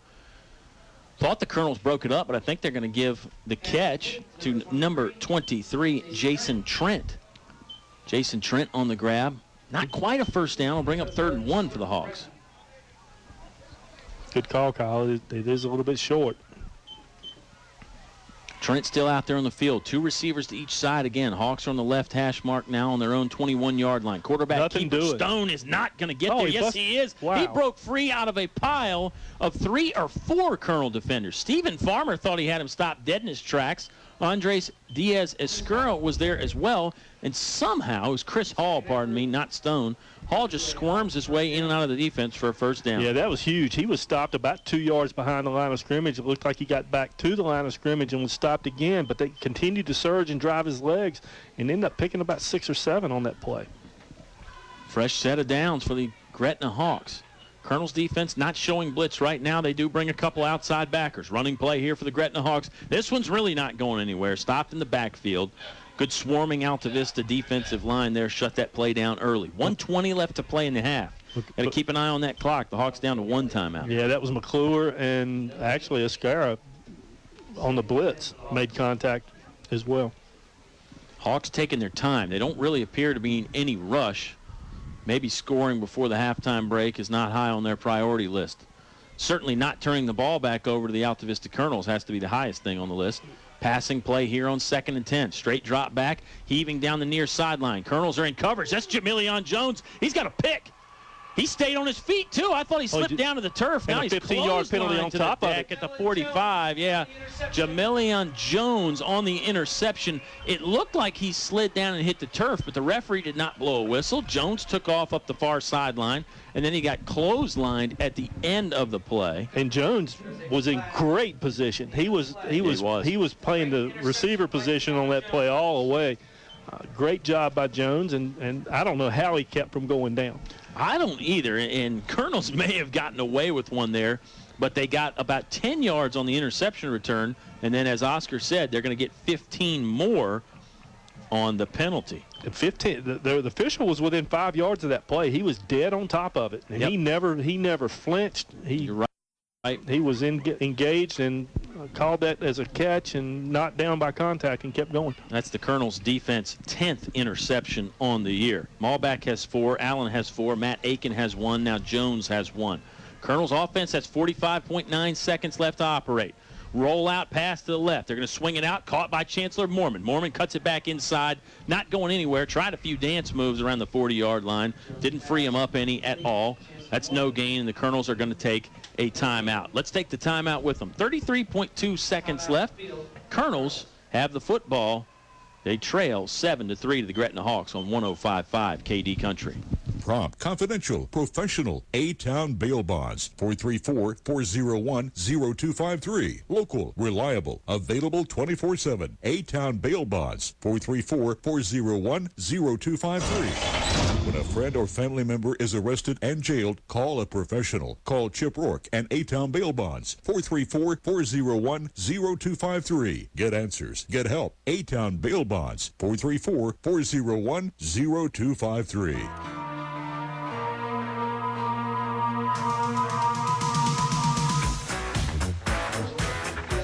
Glad you've joined us on a Football Friday. Oscar, hard to believe this is game number 9. The time flies. Feels like just a blink of an eye ago it was August and we were starting this thing out. Yeah, it really does. And, we've gone deep the last 2 years.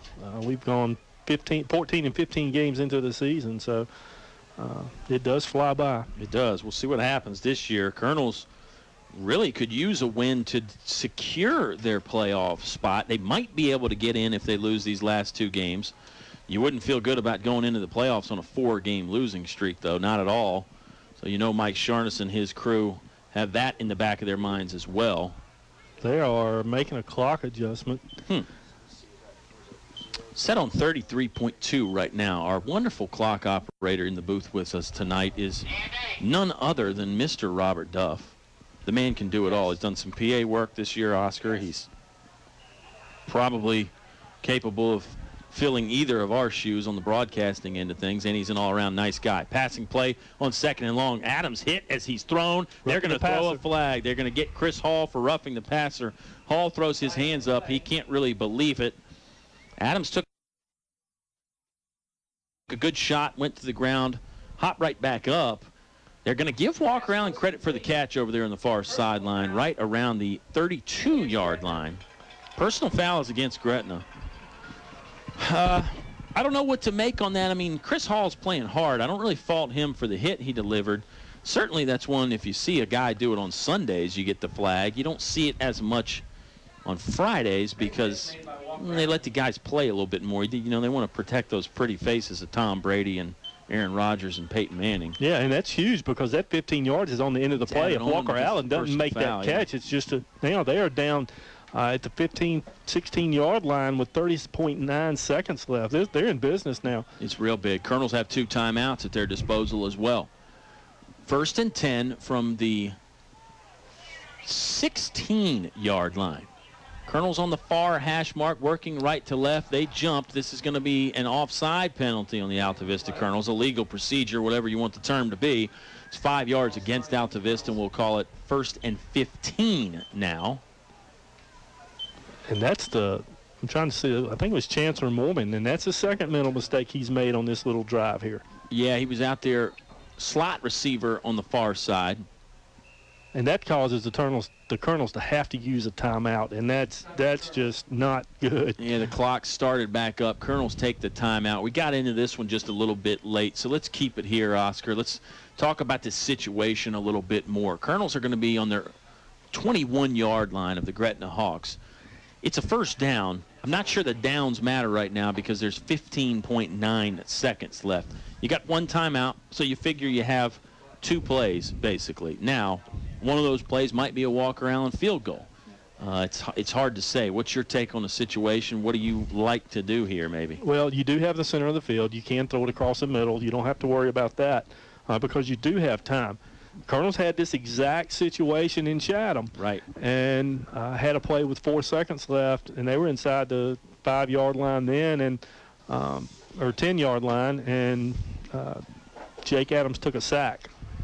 And I can tell you that they've worked on it because Coach Sharnis brought that up to me. He mentioned that we weren't really happy with the way we operated, coaches and players. He felt the coaches could have done some things different, too, on that situation down there in Chatham. So it's been worked on, certainly, and maybe all that work they've put in will come to fruition here. I'm looking for Mateo Maul back seconds. here, not to interrupt you. I understand. Maulback set up in that left slot. Passing play. Looks like Adams is looking over there to the left. He is. He's throwing for Maulback. Corner of the end zone. Overshot him. Just too much air under the football. Didn't take off much time, though. 10.6 seconds left. Clock stopped. So, effectively, you've still got 2 more plays that you can run here. Adams is walking over there having some discussions with Nelson Dews. 2nd and 15 coming up from the Gretna 21-yard line. The game clock running. Game clock is 10.6 seconds left. Play clock is down to under 10 seconds. Colonels look to be set and ready to go. I don't think they're going to have to worry about getting the playoff. Adams ready for the shotgun snap. Chest high. He's going to hand it off to Jonathan Montague. Montague trying to sift his way to the interior of the defense. He can't do it. Colonels are going to burn the timeout now with 5.2 seconds left. Yes, they are. We'll take this timeout with them. Colonels probably going to try a late field goal here to end the first half. They trail 7-3 to the Gretna Hawks on 105.5 KD Country. Apple Auto Glass is your windshield repair and replacement center in Lynchburg. You get a free car wash with all windshields replaced in the shop. Apple Auto Glass wants the fans to enjoy the Boys of Fall this high school football season. When I feel that chill, smell that fresh cut grass, I'm back in my helmet, cleats, and shoulder pad. Kings of the school, man, where the boys of fall. Apple Auto Glass salutes the Boys of Fall. Now back to the action with Colonel Sports on 105.5 KD Country. 7-3, Hawks on top. It's a 3rd and long for the Altavista Colonels. More so going against them as there's only 5.2 seconds left in the half. Walker Allen's going to come out and try a kick. He's already hit from 20 yards tonight, Oscar. This one's significantly further. This one's 37, Kyle. Snap a little low, handled. Flag comes out as they get it on the kicking block. Walker drove it low.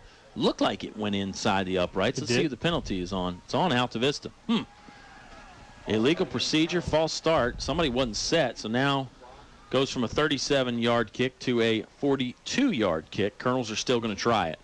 He's got the leg. Certainly now, does. The issue is you got Gretna linemen going 6'5" and 6'4". Walker is 4 of 7 on field goals on the season. Snap is back. Hold is down. Walker swings the right leg. It's going to just get over the uprights, over the crossbar and in. Walker Allen, good from 42 yards. That changes the score. 7-6 now. Hawks still lead, but by a lot less. That's the last play of the first half. Subway halftime show on the way when you come back to 105.5 KD Country. Bank with the local team. Bank of the James on Main Street in Alta Vista. Stop by our office today to talk with Bobby Walker and his team of local bankers to learn about local banking with Bank of the James. We offer a full line of personal and business banking products and services, including online banking and bill pay, personal and commercial loans and lines of credit, and mortgage loans. Bank with the local team. Bank of the James. Member FDIC, Equal Housing Lender. Installing atrium vinyl replacement windows is like an investment in your home that can begin to pay dividends right away. You can save up to 30% or more on your home's heating and cooling costs. Add to your home's equity and add to its value by upgrading its looks and energy efficiency. Custom crafted atrium vinyl replacement windows. Invest in your home's future with English's. English's is your complete home center. Business 29 Alta Vista.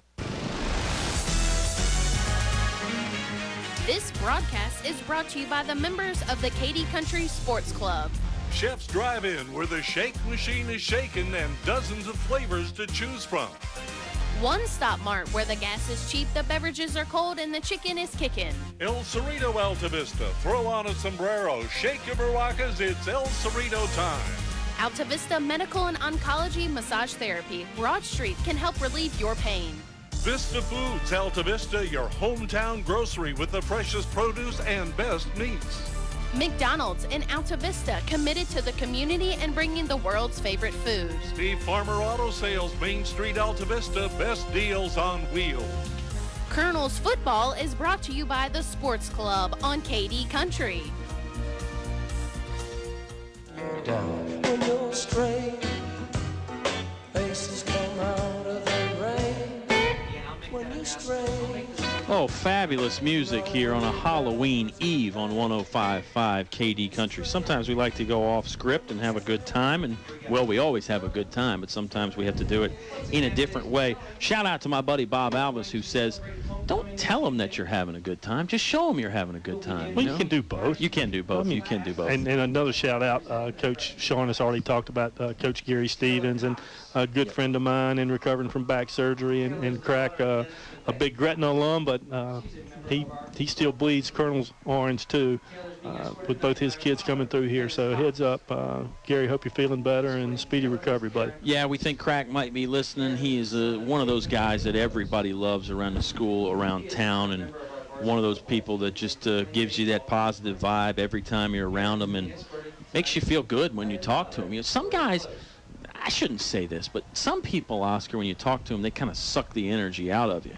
Crack is one of those guys. He puts more energy into you. You're like, hey, I'm ready. Let's go. Yeah, you know? and it's not an in-your-face style. It's just kind of laid back, and appreciate his friendship. And he was a heck of a football player in his day too. Yes, he was. So. I've heard that several times. A couple other shout-outs here as the homecoming festivities are underway from Altavista High School. If you joined us late, Hawks 7, Colonels 3. Colonels 6. Pardon me.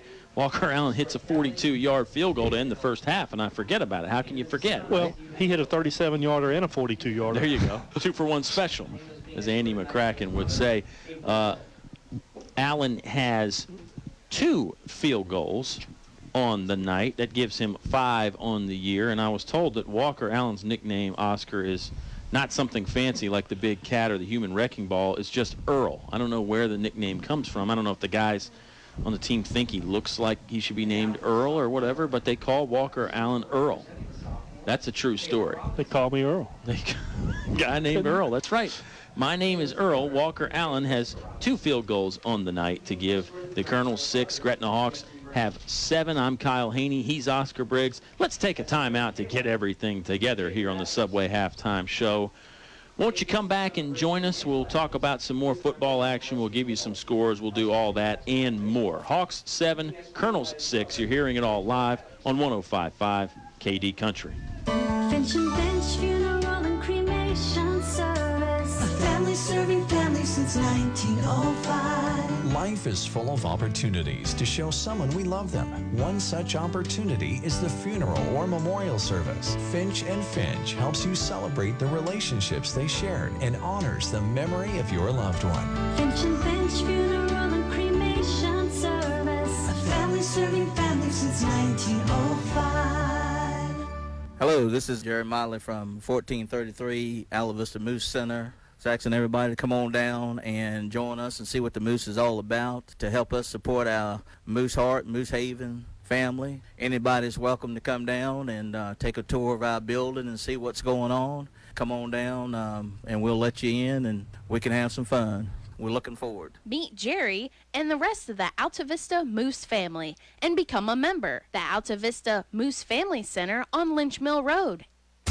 Start your business on the winning drive with an Altavista revolving loan.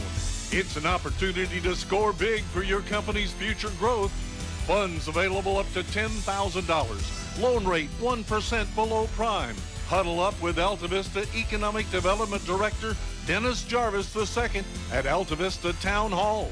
Make your move today. The Altavista Revolving Loan Fund encourages economic development and enhances community vitality.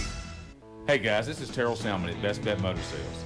Stop wasting time running all over town to these car lots that advertise easy finance and easy credit. Come on by and see us here at Best Bet Motor Sales. We have guaranteed credit approval, low down payments, warranty on all vehicles, and vehicles more than affordable starting at only $59.95. You can check out our inventory at bestbetmotorsales.com. You can check out our weekly specials on Facebook. Or better yet, come on by and see us. Best Bet Motor Sales on 29 South. You try to scream, but terror takes the sound before you make It's Halloween coming up, Mr. Jarvis, so we're playing some extra special Halloween type of music there. My guest is Dennis Jarvis, the economic director for the town of Altavista. This is a Subway halftime show, and as you folks know, we'll let Oscar back here in a minute. But Dennis, we love talking to you every chance we get. What do you want to talk about? Town business first or football first? How do you want to do this? Let's do town business Okay. and then talk about good stuff. You got some good news today from the state and Governor Terry McAuliffe, right? Yes, we did. We were one of 8 communities selected to participate in a Department of Housing and Community Development broadband planning grant. We were awarded $30,000 on a Tier 3 grant, and that's going to allow us to develop a plan to look at how we can develop a broadband system owned and operated by the town. That's our ultimate goal.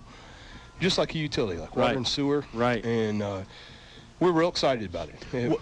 We're real optimistic. Yeah, and with the way everything's going now, online bill pay, et cetera, I mean, that is a nice service if the town could offer that to folks because hey, internet's kind of one of those things you have to have now, right? The FCC now classifies internet as a utility, just like water and sewer and electricity. Right. And, think about this. We could have people telecommuting, living here, working here, from their home, a defense contractor, someone that doesn't want to go into the triad. Sure. Northern Virginia folks, we could, because we have the quality of life. We've got a low cost of living here. Everything factors in well. Nights like this with great high school football, and great school system.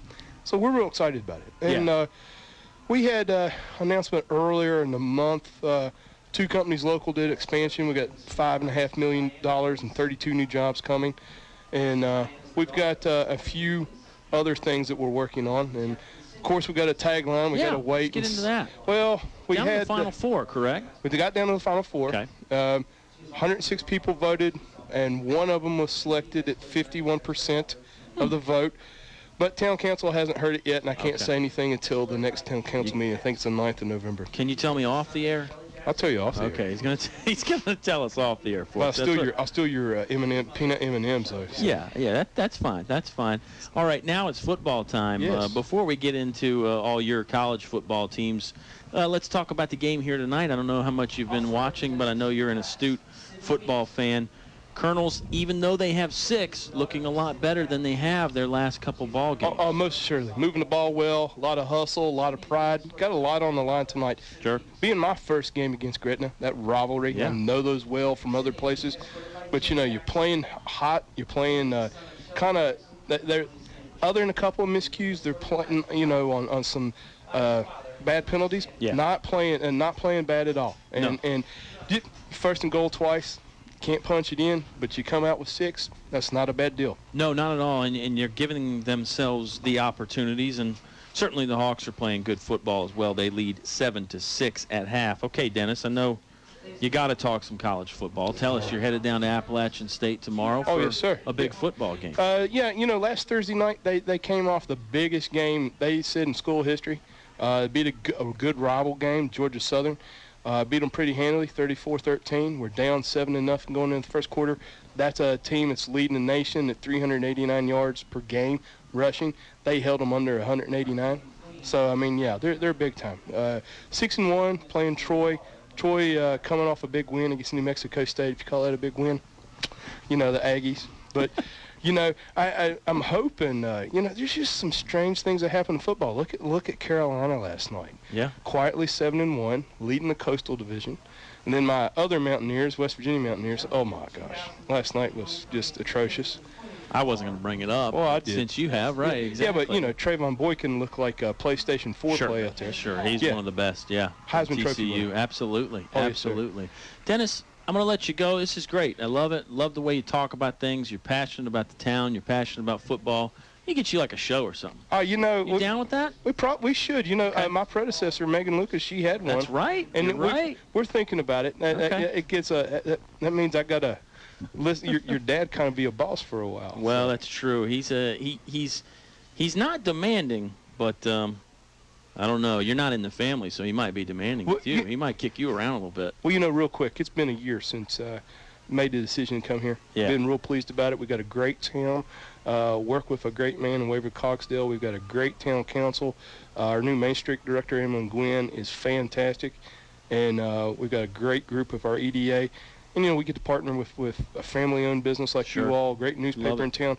We got a great thing in our little community. I'm just proud y'all let me be a part of it. I think you're right. I think we should have recorded that, and that's the new advertisement for the town. Hey, we are recording this, Dennis. Don't worry. It's never going to go away. You're always going to be able to be found on YouTube there on the KD Country page. Dennis Jarvis, ladies and gentlemen, from the Altavista, the Office of Economic Development, pardon me. We'll take a time out here on the Subway halftime show and bring it all back.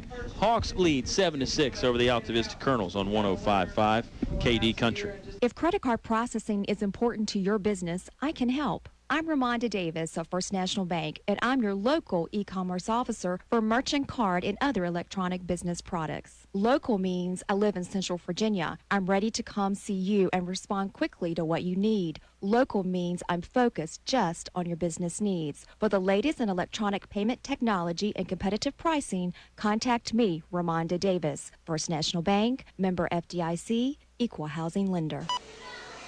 Unfortunately, I have some bad news. How bad is it, Doctor? We've done all we can. Your heat pump's not gonna make it. Oh, no.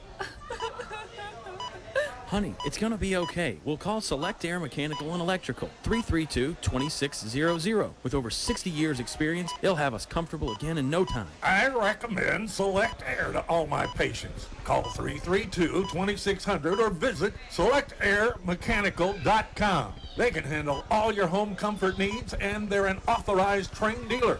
It's hard to stop a train. It's a good show, man. Man, that was awesome. Loud crowd. All house salad time. I'll bring it on. Yes, sir. Okay, you're going to have to do the encore tonight, buddy. No, they want to see your face. They're chanting your name. Not it, man. They're saying Brett. Well, I'm taking this with me. No. I'll hold it for you. Seriously, don't touch my salad. Time for my encore now, son.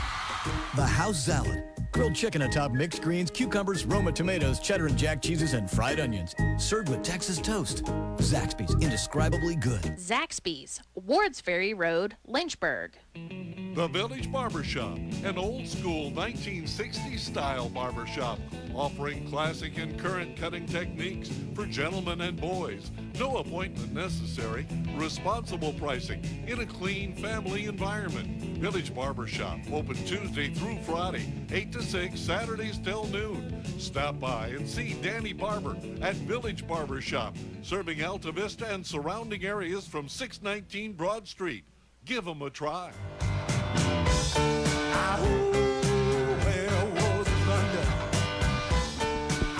Subway halftime show returns. The Hawks lead 7-6 over the Alta Vista Colonels, and Dennis Jarvis still hanging out a little bit. He was commenting, Oscar, on how much he enjoys the bumper music coming back from the commercials. Our sound engineer, Eleanor Haney, she loves any excuse to kick it up a notch. And a Halloween Eve is a very good excuse. You got your costume ready for tomorrow? I don't need a costume. I'm in costume 365. If the very good. If the cost of the costume is what's standing in your way, I've got some good ideas for some very low cost costumes. I could go as Smiley Boy. Yeah, it's about to sneeze, man. Give me some candy. Or the guy under the desk. Some candy. Just leave the candy on the desk and nobody gets hurt. Hey, we're having a blast, Bob Alvis. I will point out Don't tell him. I won't. I will point out an interesting statistical factoid brought to my attention by one Bob Alvis.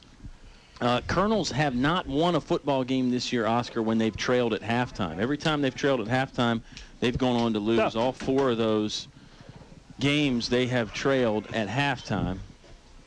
Is everybody okay up here, Oscar? Yeah, we had a clock malfunction. Okay. And just trying to get some help over here. Hard to find good help. Hard to find good help these days. You know where it's not hard to find good help and great customer service, Oscar, is Subway in Alta Vista. We had a fantastic time. Our sound engineer, Eleanor Haney, and I did when we stopped in earlier. They're fully staffed. They gave out all their candy pretty early as the kids hit up Subway first, I think. But with three great locations around town, Main Street, then also in Walmart on Clarion Road. And in Foster Fields on Route 29, it's really hard to beat Subway. And now if you're in a rush, of course, I say now, they've had this for a little while, online ordering with the Subway app. Your meal is ready in about 15 minutes. You slide over there and pick it up. It's a thing of beauty. Some area scores. Heritage is up 13-7. Closing stages of the second quarter. Heritage playing EC Glass on top 13-7. Appomattox was up big at halftime over the Chatham Cavaliers. William Campbell up 34-0 at halftime over Nelson County. Let me see what else I can find here on the World Wide Web and all places in between. Our score here, just while I look, I will remind you, is 7-6. Gretna Hawks on top of the Altavista Colonels. Colonels have gotten 2 field goals from the right leg of senior Walker Allen, who's actually old nickname. Apparently they've been calling him Earl for a while. They call him Earl. And I actually, speaking of nicknames, Oscar, an interesting little factoid here while we have a second. Asked Dante Poindexter the other day which nickname he prefers. Said, hey, you like the Big Cat or you like the Human Wrecking Ball? And I was really hoping he would choose the Human Wrecking Ball because that's what I invented. And he said, just call me Dante. Yeah, that's him. Perfect. I mean, and that is unassuming. That's right. That's just Dante. He doesn't want any in the spotlight. He wants it to be all about the team, and that's part of the reason why Dante Poindexter, such a great player and such a good young man. Let's take another time out here on the Subway halftime show. We'll bring it back with some football right after this. Hawks 7, Colonels 6 on 105.5 KD Country. Brother needs a pickup, sister wants a ride. Uncle needs a sports car to keep him satisfied. Mama, she wants comfort, luxury and style. And Daddy, he just wants a deal that's gonna make him smile. Everybody's happy, you can hear them all say, we're glad we went to Fellas Chevrolet. Competition for all dealers in Central VA. A short drive will save you money. Fellas Chevrolet in Alta Vista. TCM Industrial Services recognizes the importance of high school athletics by sponsoring this award-winning broadcast. TCM Industrial Maintenance and Construction Specialist providing welding, millwright, erection, and fabrication services to all forms of industry throughout the Mid-Atlantic region from offices in Alta Vista. TCM Industrial Services wishes Coach Chartis and the Alta Vista football team a safe and successful season. Go Colonels! There's just one place where students are students first, and athletics are played with purpose and perspective. That place is your local high school. High school sports offer more than the joy of competition. Studies show that student athletes in Virginia are also likely to enjoy greater levels of achievement in other areas of their lives, including academics. High school sports, a winning part of a complete education. Brought to you by English Construction Company, with offices in Lynchburg. Some people have never tried food at a Mexican restaurant, so we asked Chad Shelton from Shelton's Plumbing and Heating about his experience. I wasn't so sure what the green stuff was, but they slipped some on my plate one day, and now I won't have a meal without guacamole. Still can't spell it. At El Cazador Mexican Restaurant, if you have questions, they give you the answers in English. Mexican and American foods, affordable prices, and fast service. Try it today. El Cazador, Main Street, Alta Vista.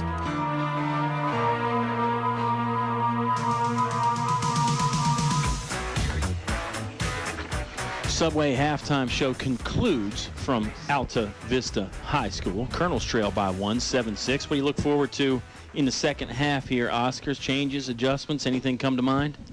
No, I think that the Colonels played well. I like the response. I like the call on the goal line where they had the opportunity to score a touchdown, pinned Gretna back, were able to get the turnover on the interception and come back and get the field goal. I think they played well defensively. Maybe stretch the field a little bit more on offense and go to Mateo Malbeck through the little bit further downfield.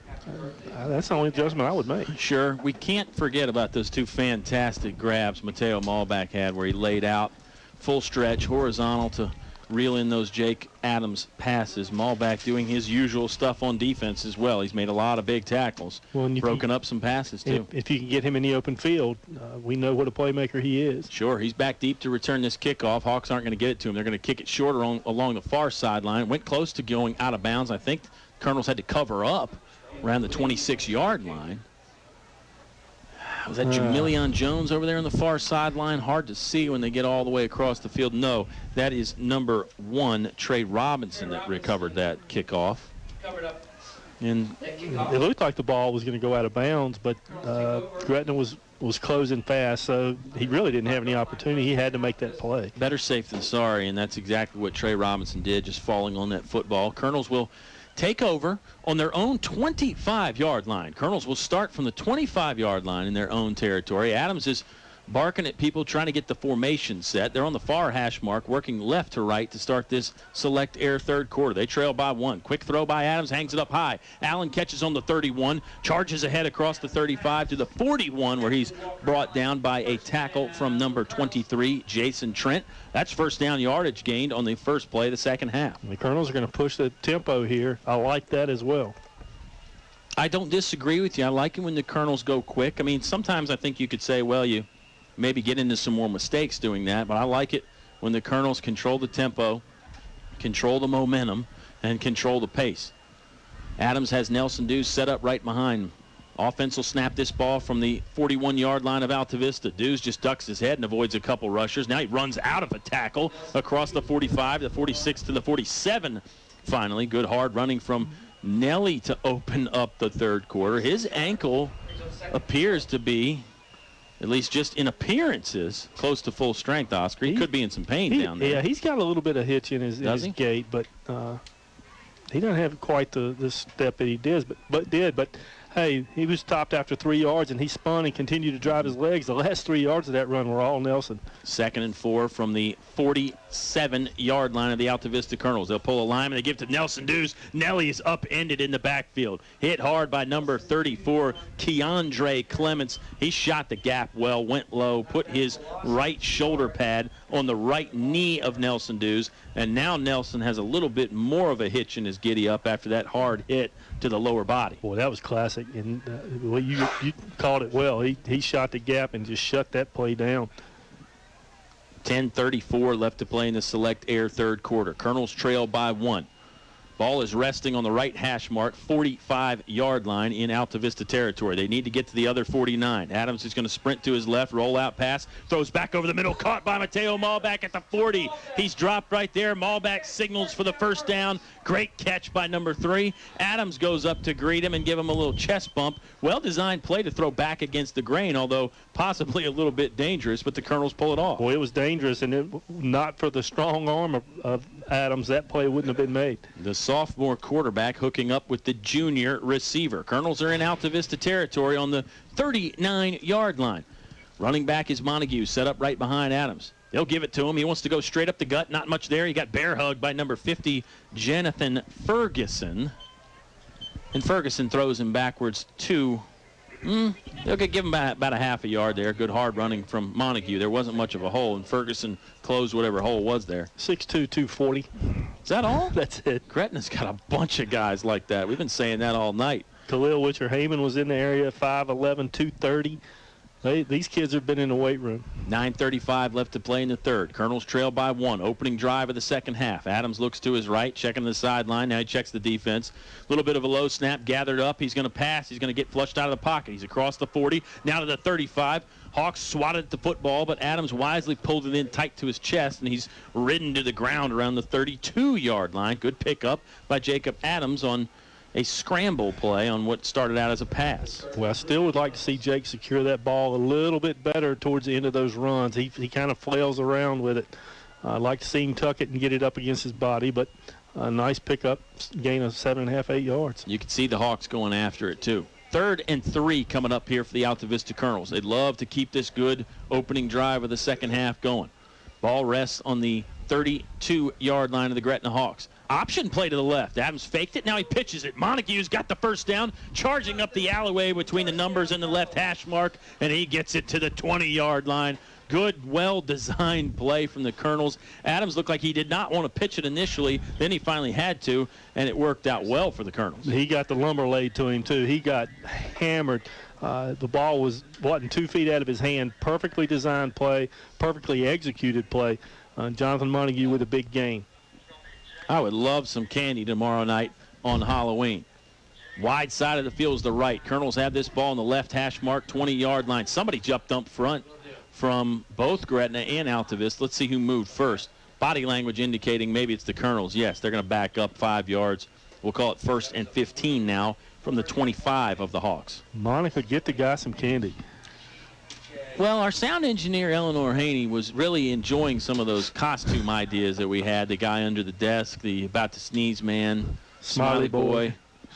It's crazy guy under the desk, by the way. You got to add the crazy in front. Colonel's offense playing well here, but they take the penalty. Quick throw out. They're going to get it to Chancellor Mormon. Mormon catches at the 25, spun around the 19, thrown forward to the 16. Good pickup there. Gets some of the yardage lost on the penalty back, and Mormon even helps the guy up that tackled him. That's rare to see as he extends the left arm to pull up Chris Hall.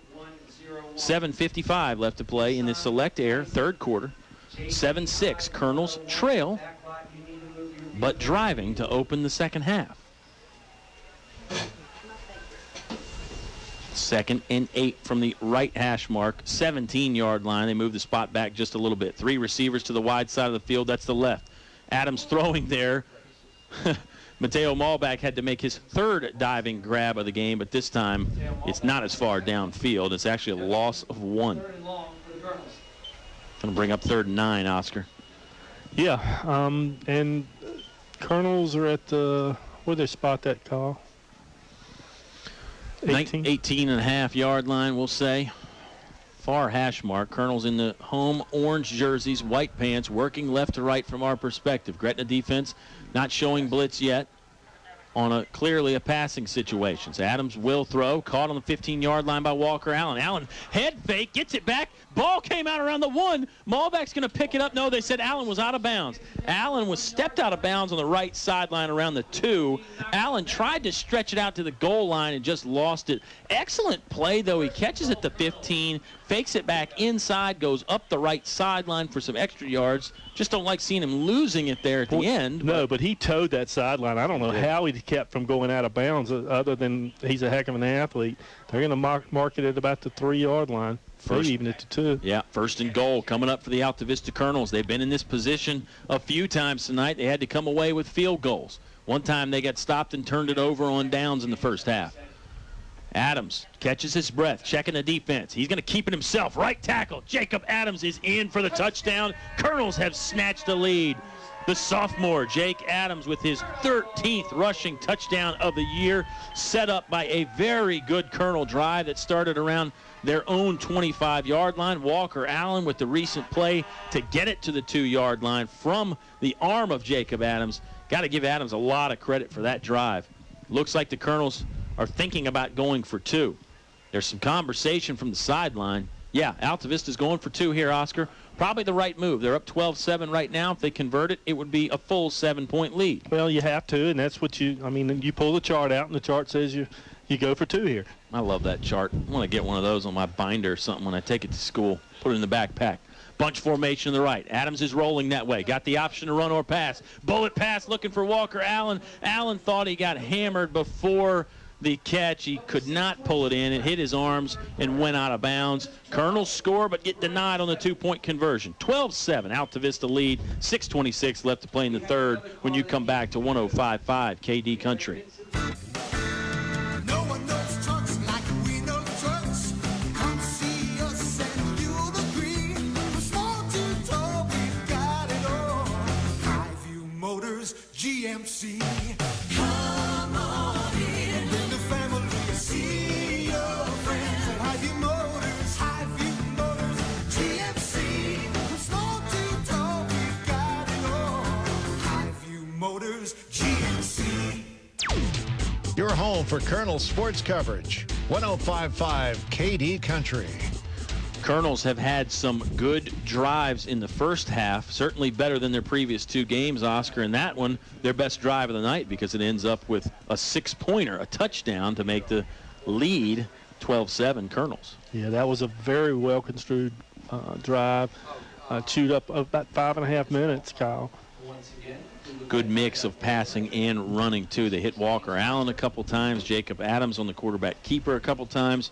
Hard running from both Nelson Dews and Montague. How about the third down pickup on the option pitch there from Adams to Montague? It was just a nice, well-rounded drive altogether. It really was. Nicely. Each play was well drawn up. They executed well.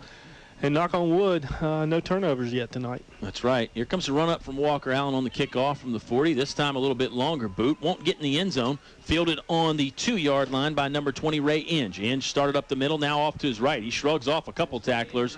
Now brought down by a full 5 orange jerseys. They throw him to the turf right at the 30-yard line. Hawks will start in their own field territory with 6:17 left to play in the Select Air third quarter. Nice return. He got that right at the goal line, about 1-yard line, and was able to get back out to the 30. Be interesting to see how the Gretna Hawks answer that scoring drive from Altavista. I wouldn't say either team had a ton of momentum in the first half, but Gretna might have gathered some when they stopped Altavista near the goal line there and kept them out of the end zone. Let's see if the Hawks can answer with some momentum of their own.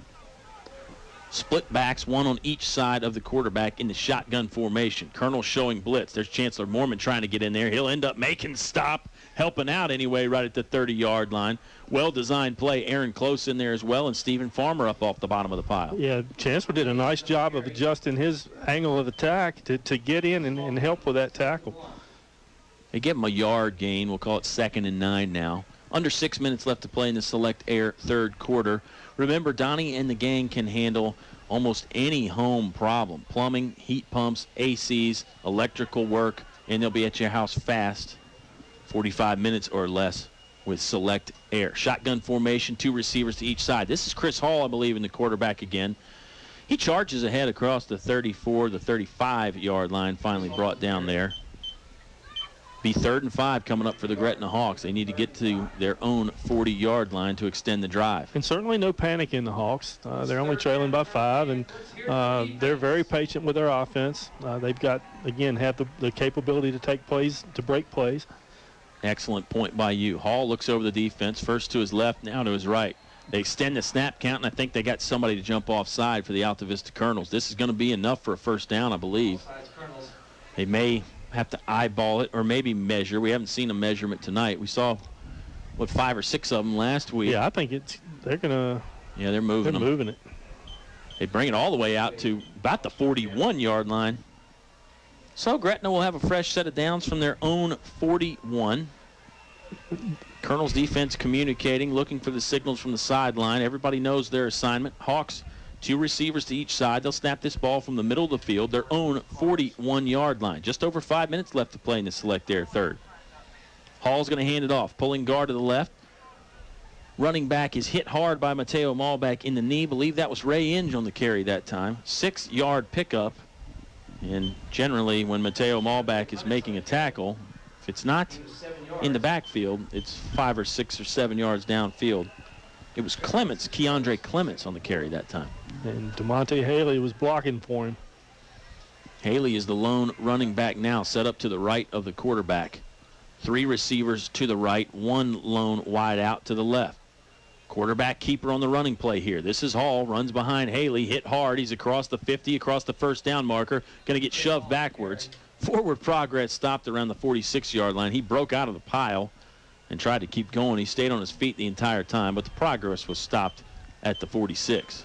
Boy, if Gretna goes on to score on this drive, how big will that 3rd and 5 with the offsides be? I would think it would be certainly something the coaching staff would point back to and say, hey, if we don't make that one little miscue there, we get off the field, the offense has got the ball again. Hawks looking to the sideline for their play call. 4:08 left to play in the Select Air third quarter. Colonels lead 12-7. Gretna's going to snap this one from the Altavista 46-yard line. 2 receivers to each side, far hash mark. Wide receiver comes in motion, flags come flying again. One official threw his flag about 15 or 20 yards. Had 2 players in motion, Kyle. Yep. That's a no-no. You're right. That is a no-no. Even on a Halloween Eve, that's a no-no. So this will bring it to 1st and 15 now for the Gretna Hawks. I'm Kyle Haney. He is Oscar Briggs. You're tuned into 105.5 KD Country. We're very glad that you have stop by our little award-winning broadcast. Hope you'll stay long and hear the finish of what looks to be a good football game. They give it to number 19, DeMonte Haley. He sifts his way through the Altavista linebacking core, finally brought down around the original line of scrimmage, so give him credit for a 5-yard pickup. Does he remind you of anybody who played pro ball?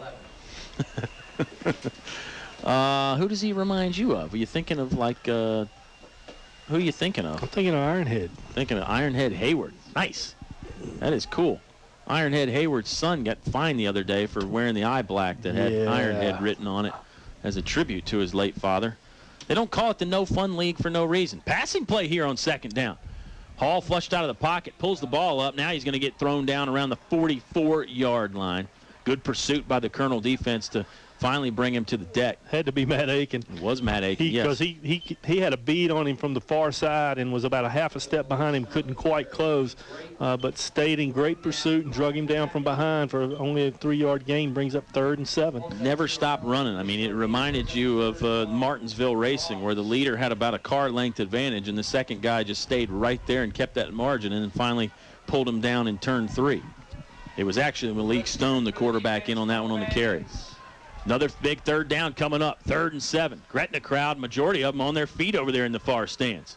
Bunch formation to the right. Stone wants to throw to the right. Throws back over the middle, picked off by Matt Aiken. Matt Aiken has the interception at the 44, dragged down around the 49. Flag comes out at the end of the play. That's going to be what a big play by Matt Aiken. That's going to be on Traquan Farmer, I think. He absolutely went to block, and they're going to call that personal foul.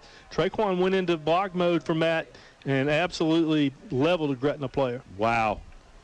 Training staff is going to come out on the field now. That Gretna player still down. Let's recap the play. It was a 3rd and 7. Malik Stone, the quarterback, rolled to his right. He was throwing back across his body to the middle of the field. Matt Aiken stepped in nicely for the interception at the 44, picked up an extra 5 or 6 yards, dragged down around the 49. Gretna player is down on the field right now on the receiving end of a very hard block by Traquan Farmer, a blindside block. Gretna has another player down, lineman number 55, Jonathan Ferguson. He looks to just have a cramp or perhaps a pulled hamstring type of muscle. They're stretching him out. The more serious injury is the man that we can't identify, who's got a group of trainers around him right now. Let's take a timeout, Mr. Briggs. Colonels with a big defensive stop and turnover. They lead 12-7. 2:19 left to play in the 3rd quarter on 105.5 KD Country. Stay cool in the summer and warm in the winter. Tyree Little's Heating and Cooling, on the ready to keep you comfortable year-round. Locally owned and operated, just a call away, with over 20 years experience.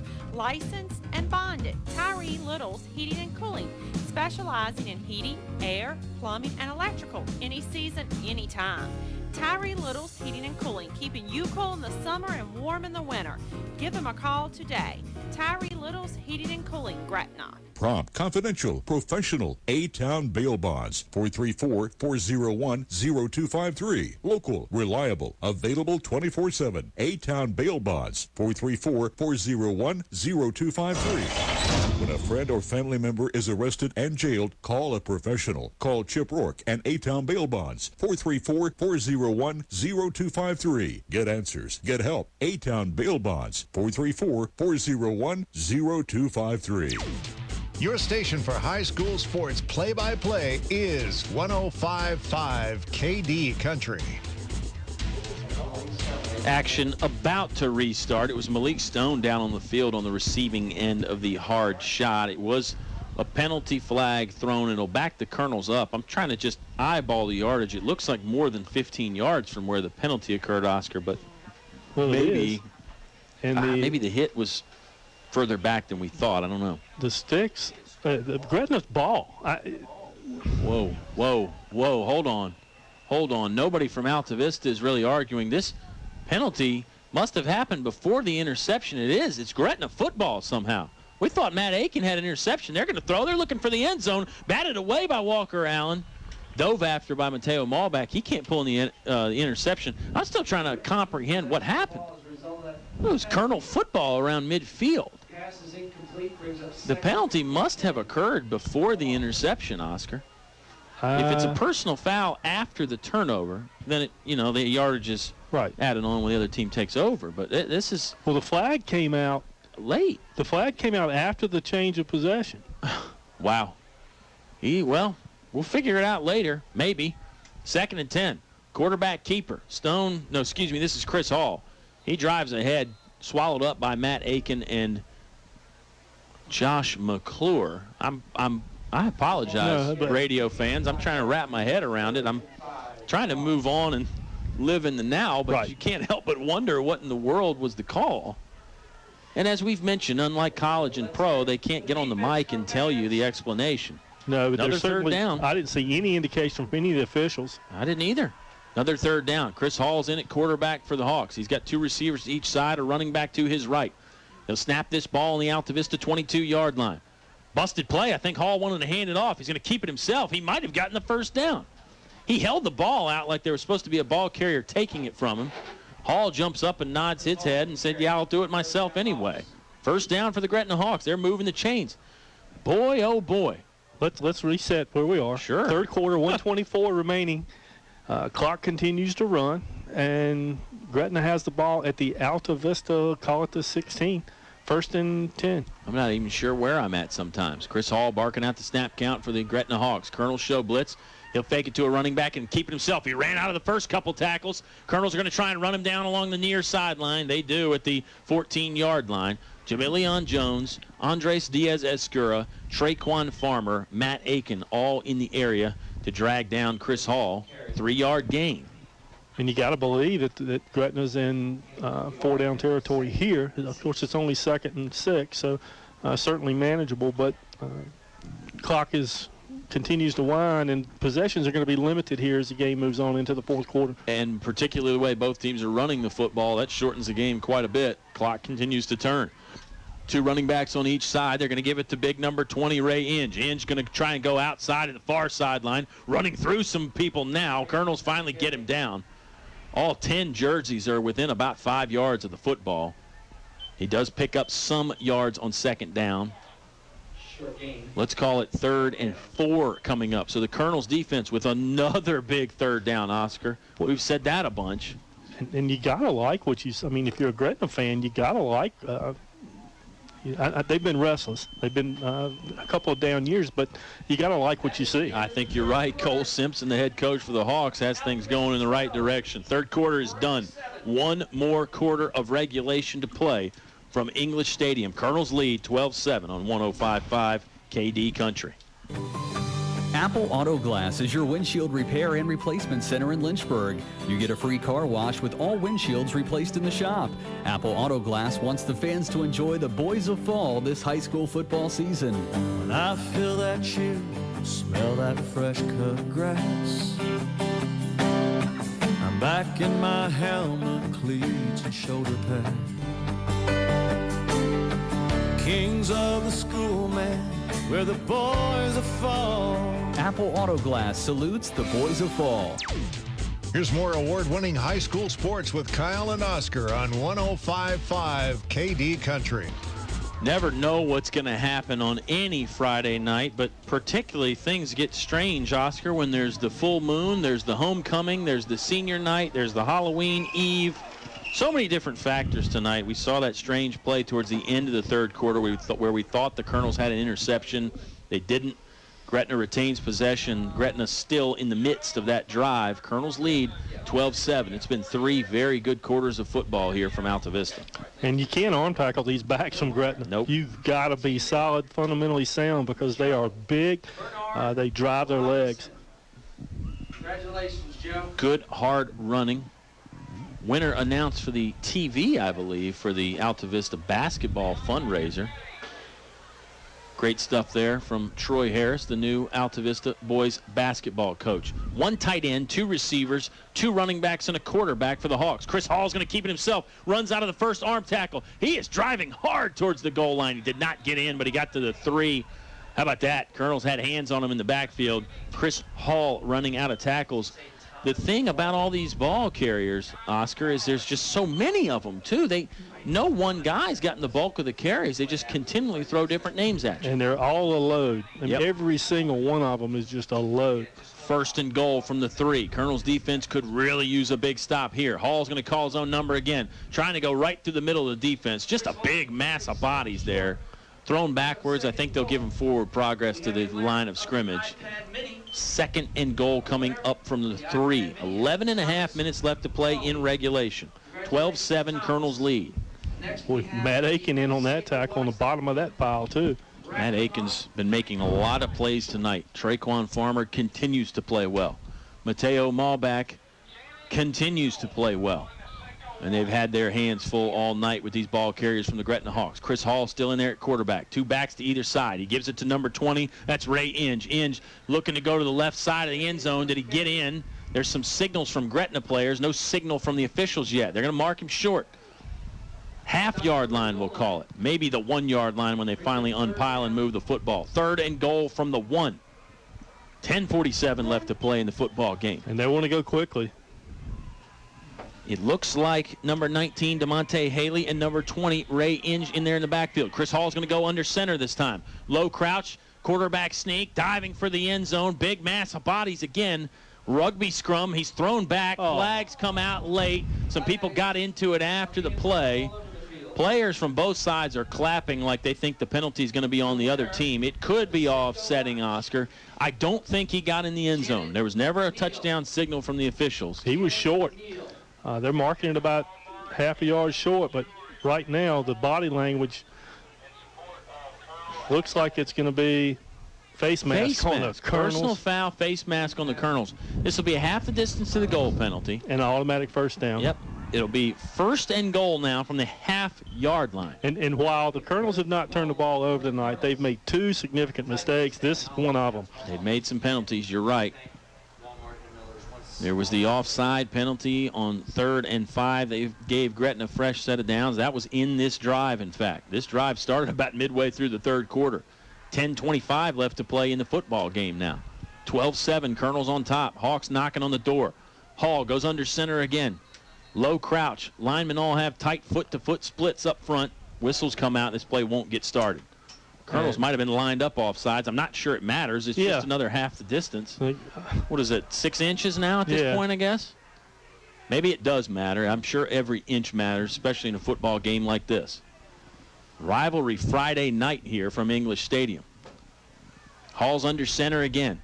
Everybody bunched up within about 5 yards of each other. Dives over the top. I think he's in. Yep. Touchdown, Chris Hall and the Gretna Hawks.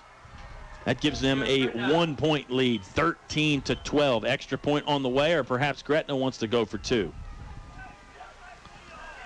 6-inch scoring play comes with 10-12 left to play in the Select Air 4th quarter. Once all this is over, once we get this 2-point. Yeah, strange events happened on that whole drive. Thought the Colonels had the ball at the 50-yard line, and lo and behold, Gretna had it at the 20. I would love to see a replay of that entire drive and point out all the craziness and wildness that happened. Hawks are going for 2, 1 tight end, 1 receiver to each side. They give it to number 20. That's Ray Inge off left side. He's close. Colonels met him at the 1-yard line. He stopped short. That's a big play by the Colonels defense. 13-12. Colonels do not have the lead anymore, but they did get a big play on the 2-point conversion. 10:05 left to play in the 4th quarter. Gretna up 1 on 105.5 KD Country. Bank with the local team. Bank of the James on Main Street in Altavista. Stop by our office today to talk with Bobby Walker and his team of local bankers to learn about local banking with Bank of the James. We offer a full line of personal and business banking products and services, including online banking and bill pay, personal and commercial loans and lines of credit, and mortgage loans. Bank with the local team. Bank of the James. Member FDIC, Equal Housing Lender. More live high school sports action on 105.5 KD Country. 3rd quarter ended with some craziness. 4th quarter starts with some craziness. Gretna snatching the lead back 13-12. They're up 1, Oscar, but the Colonels made a nice defensive play on the 2-point conversion to prevent any further damage. That's big. Now a Walker Allen kick would give you the lead. Great try by the Gretna Hawks, though. I mean, it's not their fault that the penalty, the weirdness on the interception. I mean, they didn't apologize for the good break. They just took advantage of it, ended up getting 6 points. Now, the Colonels did a nice job defensively of shutting Hall out of the end zone for 2 plays, and then that face mask came in and gave them another opportunity. So, agreed. Both fan bases shouldn't feel real bad about that. I mean, that's just good, hard-nosed rivalry football there. Andrew Williams on to kick again. Kicked all of them short. This one's a little bit higher and a little bit longer. Going to get fielded in the middle of the field. Is that Shaheem Pennell? Across the 25 to the 30. Stopped right there on the 3 of the 30-yard line paint. That's where the Colonels will take over on their own 31. Yeah, that was number 6, Shaheem Pennell, on the return. We haven't had the opportunity to see him get into the open field this year, but when he does, Colonels fans, you're going to see something there. Shaheem Pennell is also a sophomore. We saw him a little bit more last year, but a great athlete with big play potential for sure. Colonels don't necessarily need a big play, but they need some points. They trail by 1. They'll snap this ball left hash mark in their own territory on their own 31-yard line. Put Mormon in motion. They fake it to him. Adams had the ball behind his back, and it came out. Fumble. Adams tried to sell the fake perhaps a little bit much, and he might have lost his grip on the football. Hawks recover on the 30-yard line. Number 55, Tyreek Kelly, was in on the bottom of the pile. I think he might have come out with the football, along with Khalil Witcher-Heyman, who was there. Boy, clearly momentum now is swung back to the Gretna side. 9:52 remaining, leading 13-12 with the ball at the Altavista 30. Colonels are going to have a stop here. Colonels defense needs to come up with a big play. I mean, even if Gretna were to score, you're still only, potentially 1 possession down. But that's right.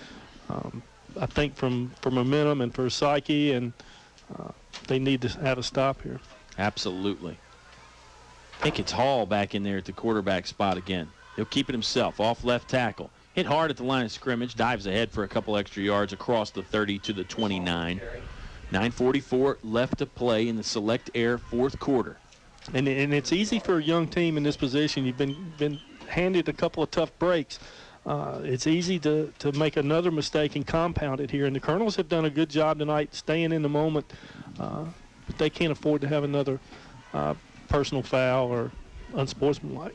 Excellent observation by you. A lot of times when you get a lot of tough breaks, it's easy to quit and give up.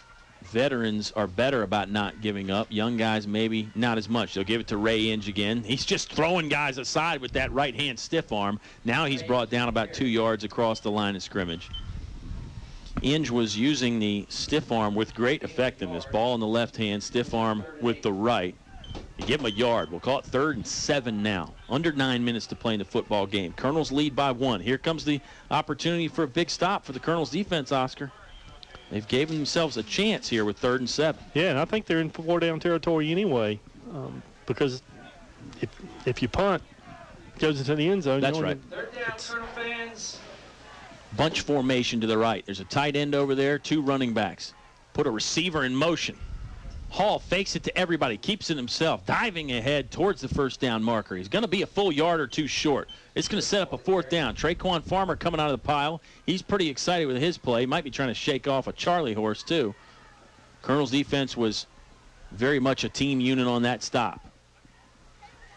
See where the referees mark the ball. They're marking it about full 3 yards short. Yeah. Oh, my goodness. Now they're moving it ahead for a 1st down. It's a face mask. Another face mask penalty on the Altavista Colonels. I never saw the flag come out. No, did you? Me neither. Okay. Now it's another penalty on the Altavista Colonels. Boy, these penalties are coming at bad times. I don't know if there's ever a good time for a penalty, but they're coming at the worst times. Fresh set of downs for the Gretna Hawks. 8:17 left to play in the football game. 1st and 10 from the 19-yard line of the Altavista Colonels. Hall wants to throw. Slant pattern. It was bounced up in the air, and he came down with it. What an incredible adjustment by the receiver, number 20, Ray Inge. That ball was tipped at the line of scrimmage by the Colonels' defensive line. It went high up in the air, about 15 or 20 feet in the air, and he somehow landed under it for the grab. Well, he had a defender behind him and one in front of him. We've seen maybe we haven't seen it all tonight, but we've seen a lot of things that we've never seen before tonight. 2nd and inches now. Hawks clearly with some momentum here as they're knocking on the door again. Wide receiver in motion. They fake it. Hall keeps himself. He's up the middle. Got a hole. He's in the end zone. Chris Hall, number 5, the senior quarterback / do-it-all man for the Gretna Hawks, has scored again from 10 yards out. 19-12. Gretna on top now. 7:36 left to play in the Select Air 4th quarter. It looks like Gretna this time is just going to try the extra point. Hall will do the honors on the hold. Andrew Williams the kick. Extra point will give you an 8-point lead. First turnover of the game for the Altavista Colonels. Burns them, ends up in points. They blocked the kick, though, so the Colonels have turned them away again. Timeout here with 7.5 minutes left to play. Colonels trail 19-12. Gretna Hawks on top on 105.5 KD Country. Installing Atrium vinyl replacement windows is like an investment in your home that can begin to pay dividends right away. You can save up to 30% or more on your home's heating and cooling costs. Add to your home's equity and add to its value by upgrading its looks and energy efficiency. Custom crafted Atrium vinyl replacement windows. Invest in your home's future with English's. English's is your complete home center. Business 29 Altavista. Back to the press box for high school sports on 105.5 KD Country. Hawks opportunistically come away with the fumble recovery and then use a short field to stretch their lead out, 19-12. Blocked extra point could be very big, Oscar. It's a 7-point lead right now. The Colonels, with a touchdown and extra point, would tie it and could even entertain the notion of going for 2. But you got to get in the end zone first. You got to score. That's right, and you've got to matriculate the ball downfield without the turnovers. Without the turnovers. Without the penalties. Without the penalties. I'm repeating those things you're saying because I agree with them so much. Here comes Andrew Williams on the kickoff. Another short one, line drive, fielded at the 40-yard line by Aaron Close, I believe. Good job to snag the line drive kick. No, that wasn't Aaron Close. That was, who was it? Number 23, Josh McClure, or was it Matt Aiken? It was number 21, Matt Aiken.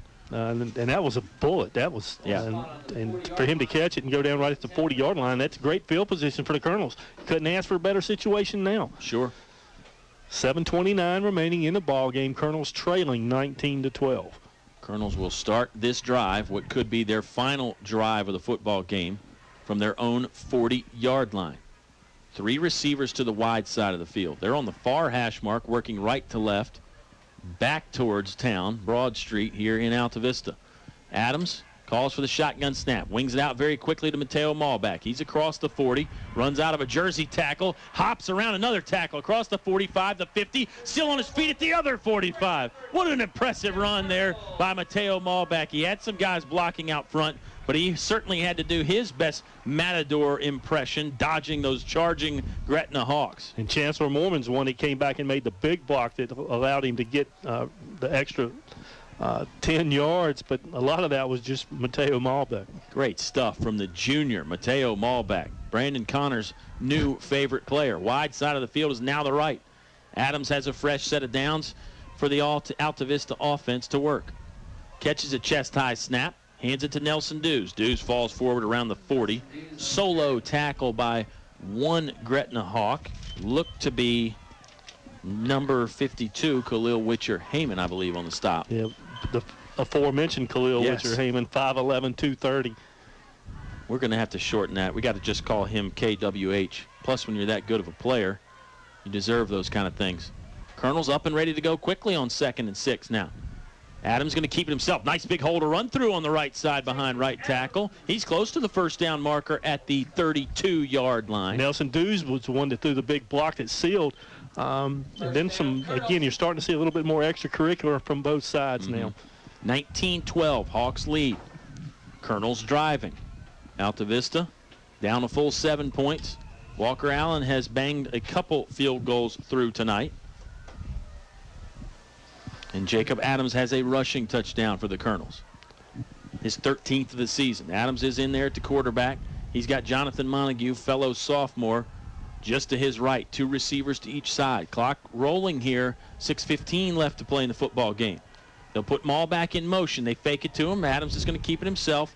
hits a man with his left shoulder and charges forward for maybe a yard, 2 at the most on a first down running play from the Altavista Colonels. Yeah, looked like that jet sweep was there for Mateo.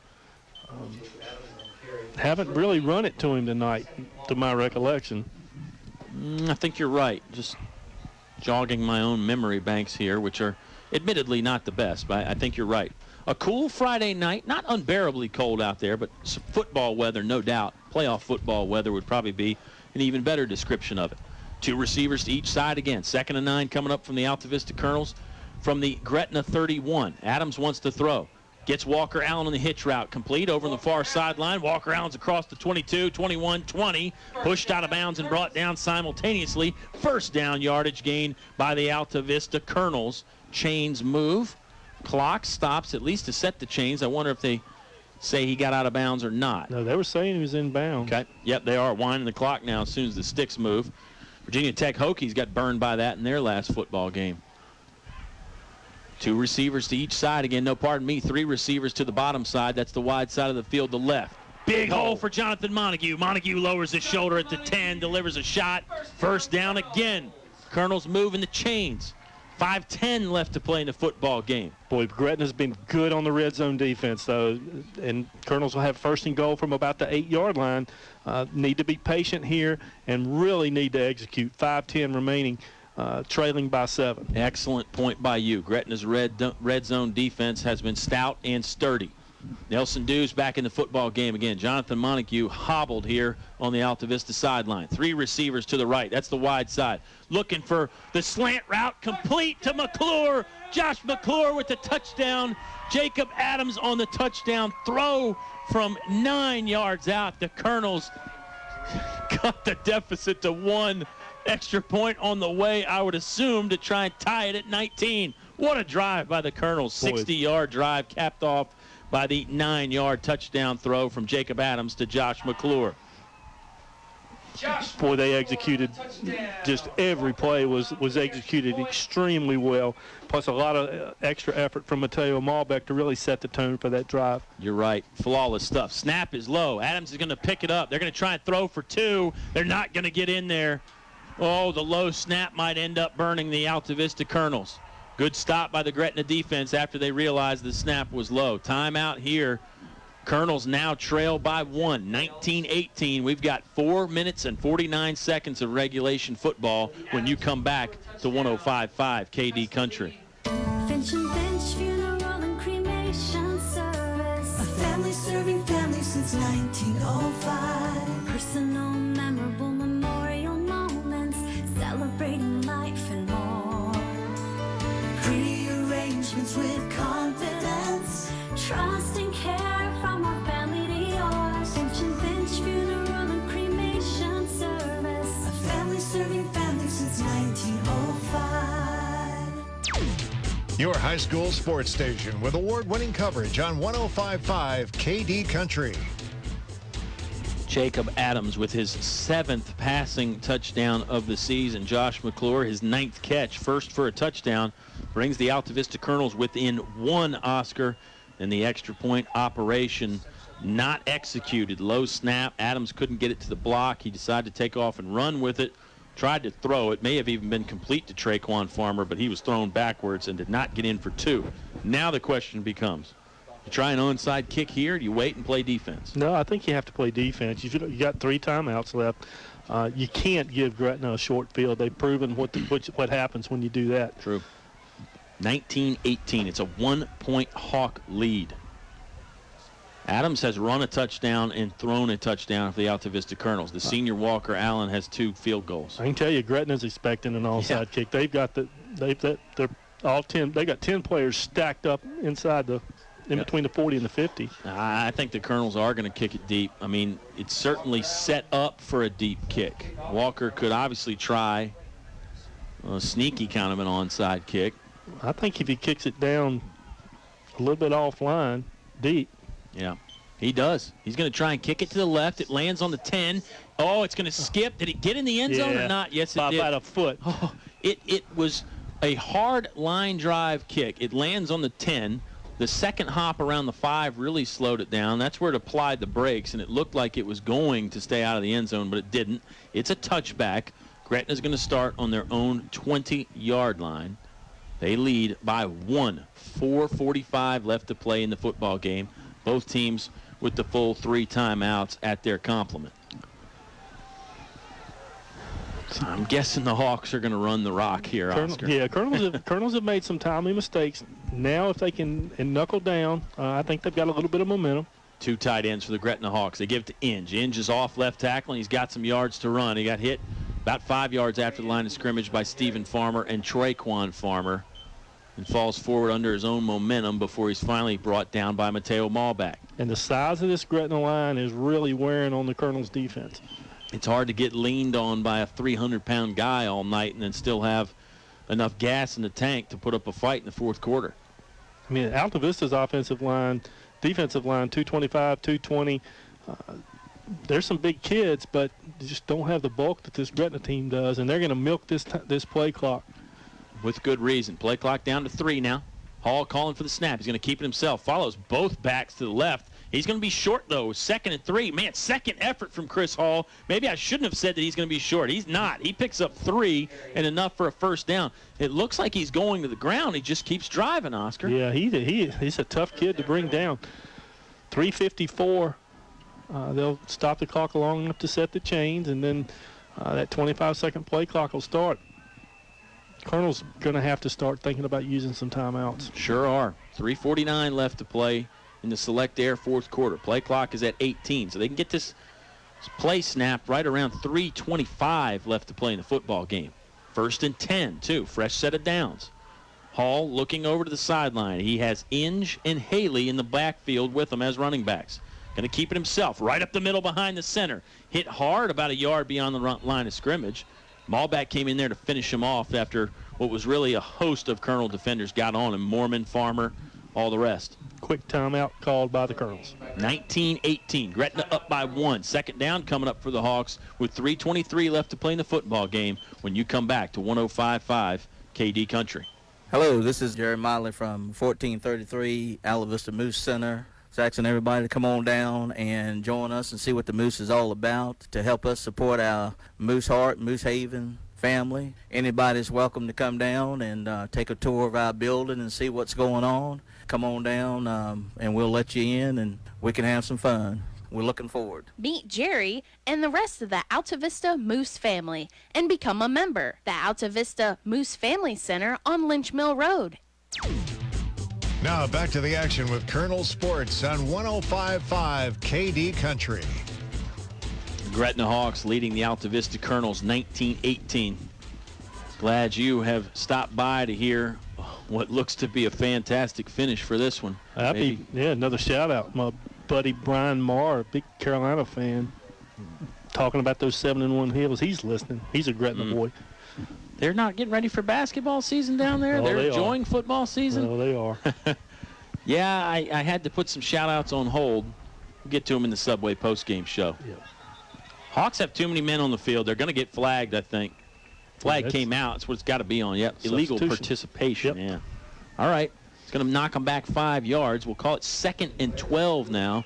3:23 left to play in the football game. Colonels are down to 2 timeouts. Okay, you're a Gretna coach now. Do you continue to grind the ball, or do you want, if you get the first down, you can pretty much seal the game? Sure. I think you got to keep it on the ground here, even though it's 2nd and long. Maybe if it's 3rd and long, you think about it, but I think you got to run it. Hall's going to hand it off. Reverse play coming. The Hawks are going to try some trickery. It's there. They give it to Hall. He's around the left sideline, headed down across the 45 to the 50 to the other 45. The trick play works. It was Malik Stone in at quarterback. He hands it off to DeMonte Haley. Haley went to his right. Hall was looping back around from the wide out spot. They flip it to him. Colonels nearly busted it up in the backfield, but once they couldn't get to it there, Oscar, it was clear that Hall had free reign to run around the left side. Great execution, and what a great call. Gutsy. I mean, it is a gutsy call. It's high risk, high reward, and buddy, it paid off for Gretna on that play.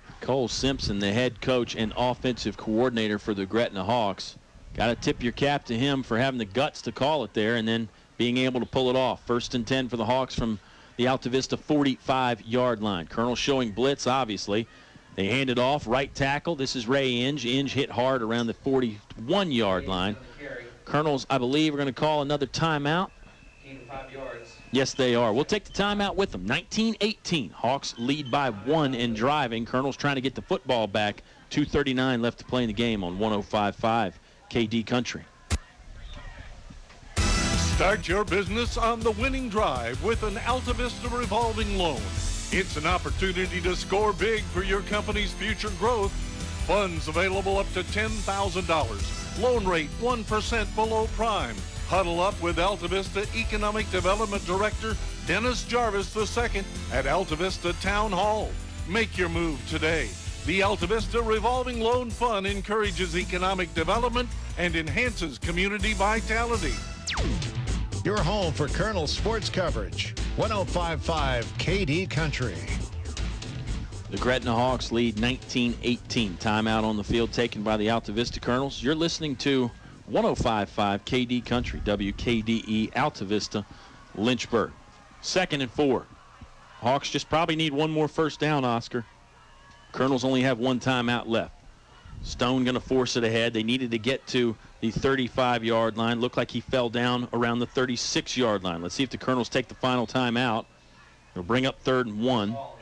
They are stopping the clock. Altavista will take another timeout. Let's keep it right here for this one, Mr. Briggs. Colonels have to get the stop right now. If they don't, that would give Gretna a fresh set of downs. They could snap the next play right around the 2-minute mark or less. Altavista, maybe you get the football back late. I mean, we all saw what happened in that Michigan State-Michigan game. Anything can happen. You got to give yourself a fighting chance, but stop right here would be big. The Georgia Tech Florida State game, you're right. It's anything can happen on the last play of the game. I guess my point was, even if you don't get to stop, you're not going to give up. You're going to keep playing hard, but you'd love to stop them right here and force a punt. If you could throw them back in the backfield and make it 4th and 2, 4th and 3, 4th and 4, increases your chances just a little bit if you're Altavista. I think the Hawks are going to keep it on the ground, though. I mean, it's 3rd and 1. I wouldn't be shocked to see one of the quarterbacks from Gretna, either Malik Stone or Chris Hall, go up under center and sneak it again. Yeah, I think you're right. And again, for the emphasis of using the time, this is 2-down territory. Hall is in there at the quarterback. He's only about 3 yards deep. Went with the long snap count, changed it up. Colonels jumped offside. Altavista was burned by that on another 3rd down. Burned by it here. It's going to be 5 free yards and a fresh set of downs for the Gretna Hawks. And as I mentioned, the football game's not over. Colonels are going to keep playing hard, but that's going to make it very difficult for Altavista now. Yeah, you burn 25 seconds with whatever play, whatever time is elapsed on the play. Right. Easy for me to say. And they'll get the ball back if they can get it back with just little or no time at all. Hall's going to keep it hit hard right at the line of scrimmage, swallowed up by Stephen Farmer, Dante Poindexter, Chancellor Mormon. Call it no gain, 2nd and 10. Yeah, the clock is rolling. It's at 2:15 right now and continuing to move. Play clock has not started. And they should. They're slow doing this. I agree. Everybody's unpiled. The ball is set. Now they start the play clock. So Hawks have 24 seconds, basically, that they can run off without even running a play. Colonels are out of timeouts. Gretna still has 3 if they would need to use one. 19-18, Hawks lead by 1. Gretna taking a lot of time, as they should, looking over at the sideline. They still haven't lined up at the line of scrimmage yet, though. I think they're going to let this run out. I think they are, too. They call a timeout with 1 second left on the play clock. So savvy move there by Coach Cole Simpson. We'll take this timeout. 1:39 left to play in the football game. Hawks lead by 1 on 105.5 KD Country. Hey guys, this is Terrell Salmon at Best Bet Motor Sales. Stop wasting time running all over town to these car lots that advertise easy finance and easy credit. Come on by and see us here at Best Bet Motor Sales. We have guaranteed credit approval, low down payments, warranty on all vehicles, and vehicles more than affordable starting at only $59.95. You can check out our inventory at bestbetmotorsales.com. You can check out our weekly specials on Facebook. Or better yet, come on by and see us. Best Bet Motor Sales on 29 South. Your station for high school sports play-by-play is 105.5 KD Country. Minute and 39 seconds left in the football game. Hawks hold a 1-point advantage. If they can just hang on to the football, Oscar, they can probably salt this victory away. Colonels are definitely going to be trying to grab at the football and going to be trying to stop the Hawks in the backfield. 2nd and 10. They hand it off to Ray Inge. Inge off left tackle. 8 up by what looked to be Matt Aiken. Got him around the hips and tossed him to the deck. 2-yard pickup. Clock will continue to move down to 125, 124. 3rd and 7 coming up for the Gretna Hawks. If you get to stop here, you make it 4th down. I mean, they would either have to go for it or punt it away. So there's still some breathing room here for Altavista. They should be able to snap this ball with about 58 seconds left if they don't take it all the way down and call timeout. Then they'll run the play, and that's what they're going to do. They're going to call a timeout. I like it, honestly. You've got the timeouts to use. Why not use them? They'll call another timeout. We'll keep it here. This one taken by the Gretna Hawks. 58.7 seconds left in the ball game. It's 3rd and 7. Now, if the Colonels can get the stop, you figure Gretna's going to have 4th and whatever that they'll have to snap with 20, 15, 10 seconds maybe. Yeah, depending on how quick the referee spots the ball. That's been a point in contention with the coaching staff from Altavista. At least one game earlier this year that the officials were a little bit slow to spot the ball and put it ready for play. Sure. 19-18, the Gretna Hawks lead. Altavista had a lead at 12-7. Hawks took the lead back. It was 13-12 for a little while. Then they stretched it out to 19-12. Altavista scored on a Jacob Adams passing touchdown to Josh McClure to make it 19-18. The extra point was not successful. Here we go, 3rd and 7. Probably the ball game right here. Colonels have to get a stop. Running play. Going to give it to Haley again. Haley sifting his way through the defense. Cuts it back in the middle. He's got the 1st down and more. He's across the 10, the 5, touchdown. DeMonte Haley, number 19, the bruising running back for the Gretna Hawks, just put this one away for the road team. They were looking for the 1st down and then maybe take the knees to end the game. Well, they're just going to end it in style. A 25-yard rushing touchdown from DeMonte Haley. Makes it 25-18. 49.1 seconds left. It's a 7-point lead. If the Colonels can block the extra point again, Oscar, there's some slim life, even if they don't block the extra point. It would be an 8-point lead. Yeah, that may have been the best solution to the whole problem. It's an interesting thought process. I don't think they let them score intentionally, but maybe it gives the Colonels a chance. They rushed hard but did not get to it. Kick is good.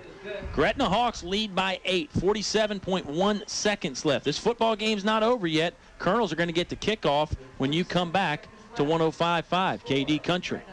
Zaxby's, Wards Ferry Road, Lynchburg. Man, that house salad looks good. Dude, it's so good. How about one bite for the road? No.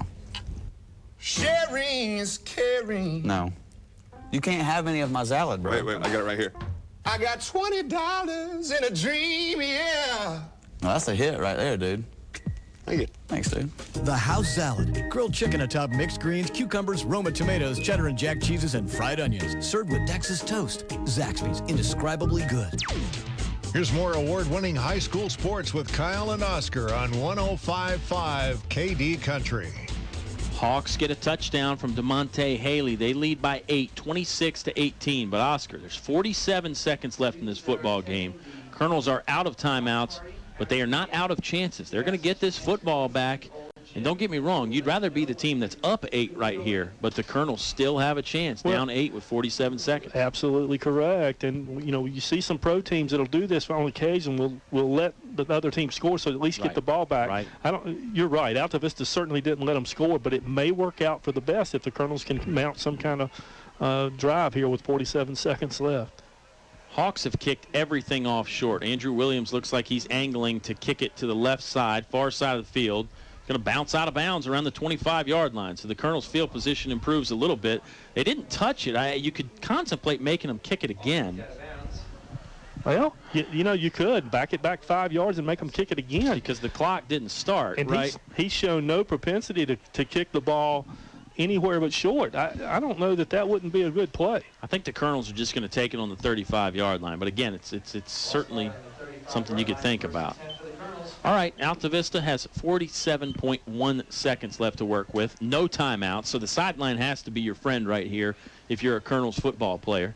You would think it's going to be all passing. You never know, but you just got to lean that way. Adams might get flushed out of the pocket and have to take off. And again, you try and find the sideline as quick as you can. Adams passing play on first, looking down the far sideline, near sideline. Caught at the 45 by Nelson Dews. Trots it out of bounds under his own power at the 47. So 43 seconds left. That only took off 5 seconds, Oscar, and they picked up about 12 yards. Yeah, nice play. Colonels do have plenty of time. Near hash mark now for Altavista. 3 wide receivers to the short side of the field. 41.4 seconds left on the clock now. Adams will pass again on first down. Straight drop back. Got some time. Now he's flushed out of the pocket. Needs to get rid of it. He just kind of coughed it up. Maybe it's a fumble. Colonels fell on it. Lineman number 78, Kagan Cox, fell on it. Clock churning here. 25 seconds now. Colonels have got to hurry up and get to the line and throw a pass that gets them out of bounds. 20 seconds now, down to 18. Adams is ready for the snap. Waist high, straight drop back again. Good pocket initially, looking downfield. Chased out of the pocket, brought down from behind around the 48. That's probably going to do it. Colonels are not even going to get a chance to line up and try another play. Adams is slow to get up. He sees the writing on the wall, takes a peek at the clock. Hawks are in a ferocious celebration over there on the far sideline. Fans and players, they get the victory, 26-18. Subway postgame show on the way when you come back to 105.5 KD Country. The Village Barbershop, an old-school 1960s-style barbershop, offering classic and current cutting techniques for gentlemen and boys. No appointment necessary. Responsible pricing in a clean family environment. Village Barbershop, open Tuesday through Friday, 8 to 6, Saturdays till noon. Stop by and see Danny Barber at Village Barbershop, serving Altavista and surrounding areas from 619 Broad Street. Give them a try. A short drive will save you money. In the market for a new Chevrolet? Fellers Chevrolet. FellersDirect.com. For a huge selection of new Chevrolets and pre-owned vehicles, it's Fellers Chevrolet. FellersDirect.com. FellersDirect.com. Selection. Convenience. Fellers Chevrolet. Fellers Chevrolet. Always open and only a click away. FellersDirect.com. A short drive will save you money. Fellers Chevrolet in Altavista. Unfortunately, I have some bad news. How bad is it, Doctor? We've done all we can. Your heat pump's not gonna make it. Oh, no. Honey, it's going to be okay. We'll call Select Air Mechanical and Electrical, 332-2600. With over 60 years experience, they'll have us comfortable again in no time. I recommend Select Air to all my patients. Call 332-2600 or visit selectairmechanical.com. They can handle all your home comfort needs, and they're an authorized trained dealer. It's hard to stop a train. PCM Industrial Services recognizes the importance of high school athletics by sponsoring this award-winning broadcast. PCM Industrial Maintenance and Construction Specialist providing welding, millwright, erection, and fabrication services to all forms of industry throughout the Mid-Atlantic region from offices in Altavista. PCM Industrial Services wishes Coach Chartis and the Altavista football team a safe and successful season. Go Colonels!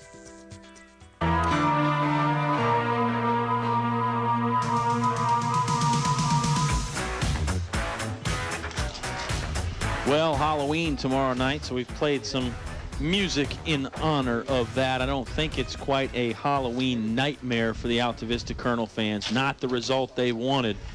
Hawks win 26-18.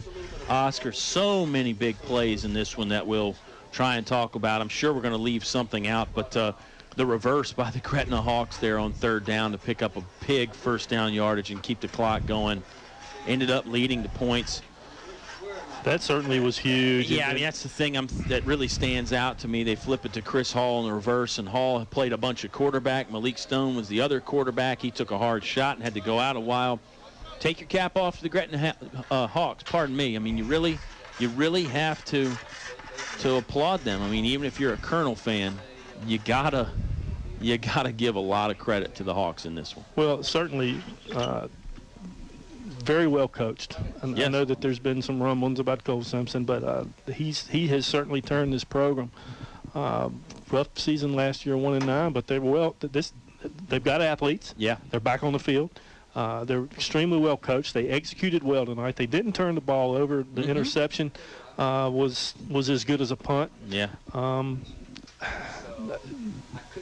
They're a solid football team, Kyle. And then there was, of course, the other interception by Matt Aiken that got wiped off the board because of a penalty. But, I mean, you're right. Statistically, they turned it over one time, and you're right. It was like a punt. I think it was even on third down as well. And I certainly echo your sentiments about them being well coached. I mean, even if Gretna doesn't win this game, you got to come away with the impression that, hey, Hawks are playing hard. They're running hard. They tackle well.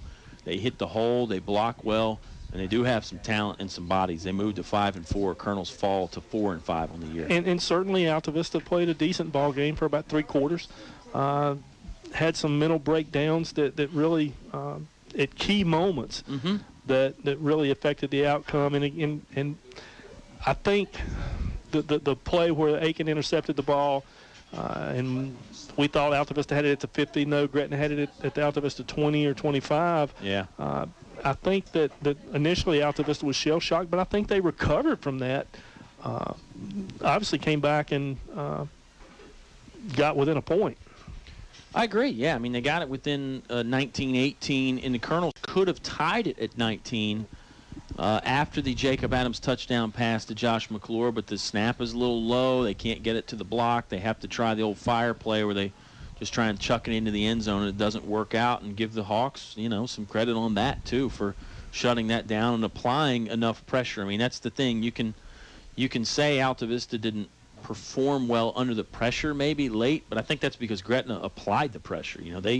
They brought the fight to the Colonels, and the Colonels certainly brought the fight, too. I don't think, even though it's a loss, even though it's the 3rd straight loss for Altavista, which is something we haven't said in years, 3 straight losses. I don't think the Colonels should feel too bad about this performance tonight. Let's step aside for another timeout. We'll come back with the final segment of the Subway postgame show. It's a Gretna Hawk win on rivalry night, 26-18 over Altavista.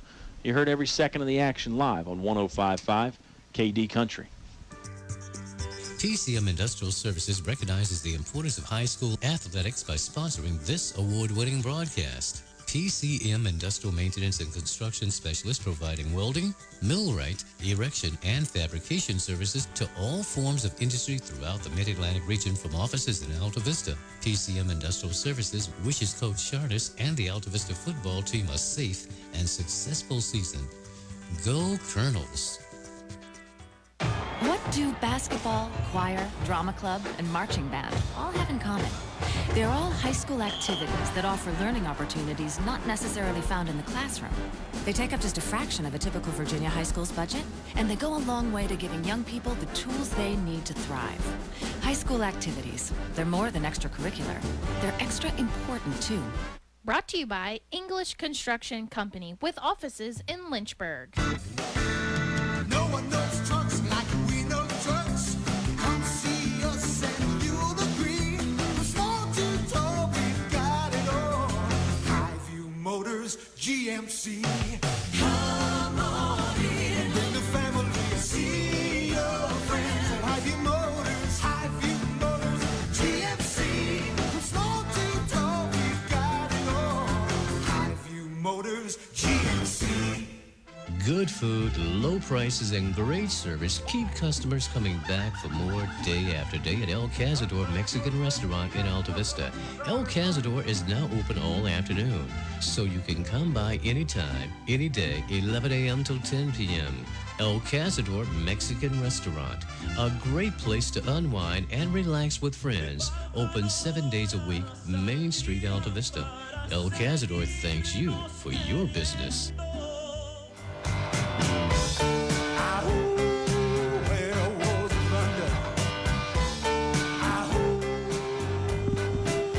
Subway postgame show returns for the final segment on a Halloween Eve. Again, big props to our sound engineer, Eleanor Haney, for mixing it up a little bit tonight at the turntables. Hawks mixed it up well. They win 26-18. Oscar, before we get back to the game, joined by much of the second half by the spiking machine, Kelsey Green, from the Altavista Lady Colonels volleyball team. They're putting together a great season, Mr. Briggs, as usual. Locked up the #1 seed in, I think Altavista's still in Conference 44. That's yes. correct. Locked up the #1 seed, so home game next week, and if they win that, another home game. And on the path to greatness, I know the sensational sophomore, Kelsey Green. Also, Jerry Eccles was listening. He caught up with our sound engineer, Eleanor Haney. Who else you got? More shout-outs. My buddy Scott Wilson, a very big golf fan and a trivia partner. He was celebrating a birthday tonight. And like I said, keep the cards and letters coming. Get in touch with us however you can. Email, Twitter, Facebook, smoke signal, CB radio, carrier pigeon. However, we'll put you on the radio. We'll talk about you on the radio. Absolutely. Couple scores from around the area was Appomattox 67, Chatham 14. Wow. Yeah. At last check, it was Heritage 25, EC Glass 7 in that Lynchburg rivalry game. Big rivalry game there. JF was up big. William Campbell beat Nelson County 49-22. I'm not sure what else, Oscar. I'll try and grab some more as we get going if you would like to recap the scoring from this Gretna win. Sure. Altavista broke the ice with a 20-yard walk-around field goal, and that was it in the first quarter. Colonels led. Gretna got on the board early in the second quarter on the Chris Hall 1-yard run. The kick was good, leading 7-3. And then at the end of the half, Walker Allen hit a 37-yard field goal that was nullified by a penalty and then pushed back 5 yards and knocked through the 42-yarder. Colonels trail 7-6 at the half. Third quarter, Altavista scored, 6:31 remaining in the third to go up 12-7 on an Adams 3-yard run. Went for 2 and didn't get it.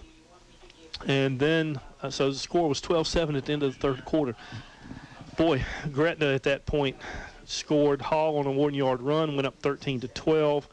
Hall again on a 10-yard run went up 19-12. And then Altavista answered with the Josh McClure 10-yard catch from Jacob Adams to get it to 18-19. The extra point was no good, as you alluded to.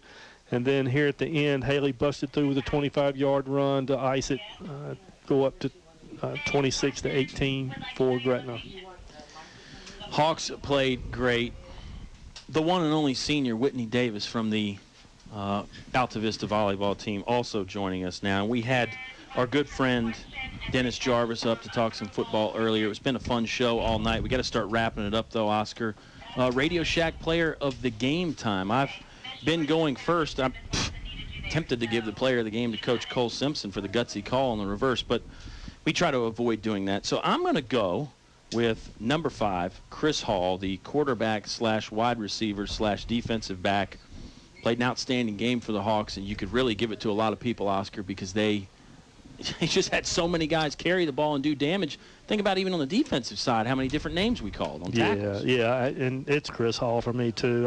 He executed well and took a bulk of the carries, and when he didn't, he was solid handing the ball off. So I agree, Chris Hall. And hey, Whitney Davis, her older sister Courtney graduated with my daughter Caitlin and played volleyball with her. Such a rich tradition in the volleyball ranks here. Of course, led by the court generalship of Deborah Spencer. Coach Spencer does a great job. Whitney Davis, another one of those 3-sport stars here at Altavista. It's like they grow on trees down here. Okay, now we got to go player of the game for Altavista. This is a tough decision too, Mr. Briggs. There was a lot of different guys. I'm going to give it to the young quarterback, sophomore Jacob Adams. Threw a touchdown, ran a touchdown, runs the team well, takes a lot of abuse back there at the quarterback spot. And, sure, he makes some mistakes, but he's got the football in his hands, 100% of the offensive plays. So I'm going to give it to Jacob Adams. I wouldn't fault you for going numerous different directions. Well, I'm kind of torn. Immediately comes to mind is Mateo Malbeck. I don't think you could go wrong with that, but I'm not going to do that. I'm going to go with a combo pick. I'm going to go with Nelson Dews and Jonathan Montague because both of them were questionable before the game tonight. Coach Shaughnessy, even up to kickoff, wasn't sure if they were going to be able to go. Jonathan really didn't get in until midway through the second quarter. Nelson got banged up again. Those kids just showed a lot of toughness and fortitude tonight. So for me, Jonathan and Nelson. I like that pick. I think we should also send a special congratulations and acknowledgement to the senior class for the Altavista football team. Looks like last home game they're going to play here, because with this loss, I don't see any way the Colonels could grab a playoff home game now, even if they beat Dan River next week, which is certainly the goal. Colonels' playoff positioning may even be in jeopardy with this loss here tonight. We'll have to wait and see how all the points shake out. We could not do it without our fantastic starting lineup as they get ready to turn out the lights and start the homecoming festivities here from Altavista High School.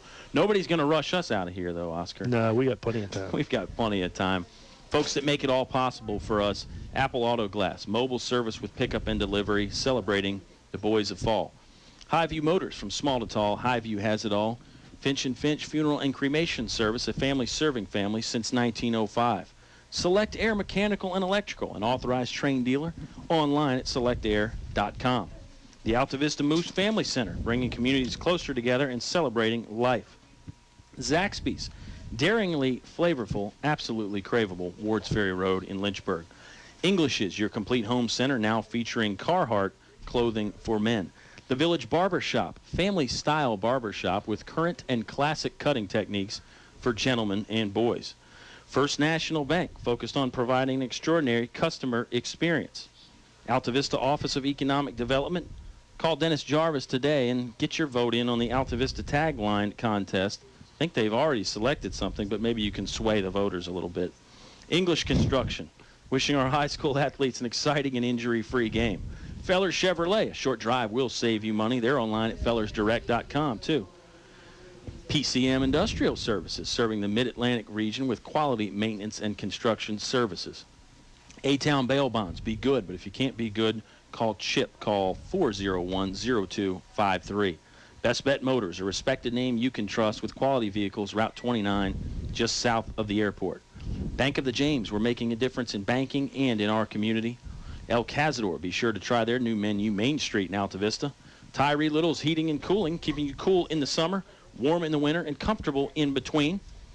Of course, streaming online audio, brought to you by your Allstate agent in Windhurst, Chad Rakos. Football fans always in good hands with Allstate agent Chad Rakos.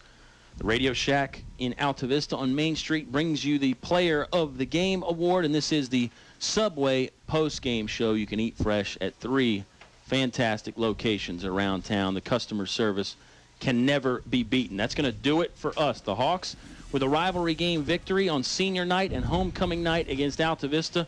Colonels travel to Ringgold next week. Subway pregame show starts around 6:30. Kickoff around 7. Everybody be safe when you're driving around tonight and tomorrow night. Kids, put some reflective tape or something on those costumes to make it easier for us adults when we're driving around. Have a great night, everybody. More real country music on 105.5 KD Country.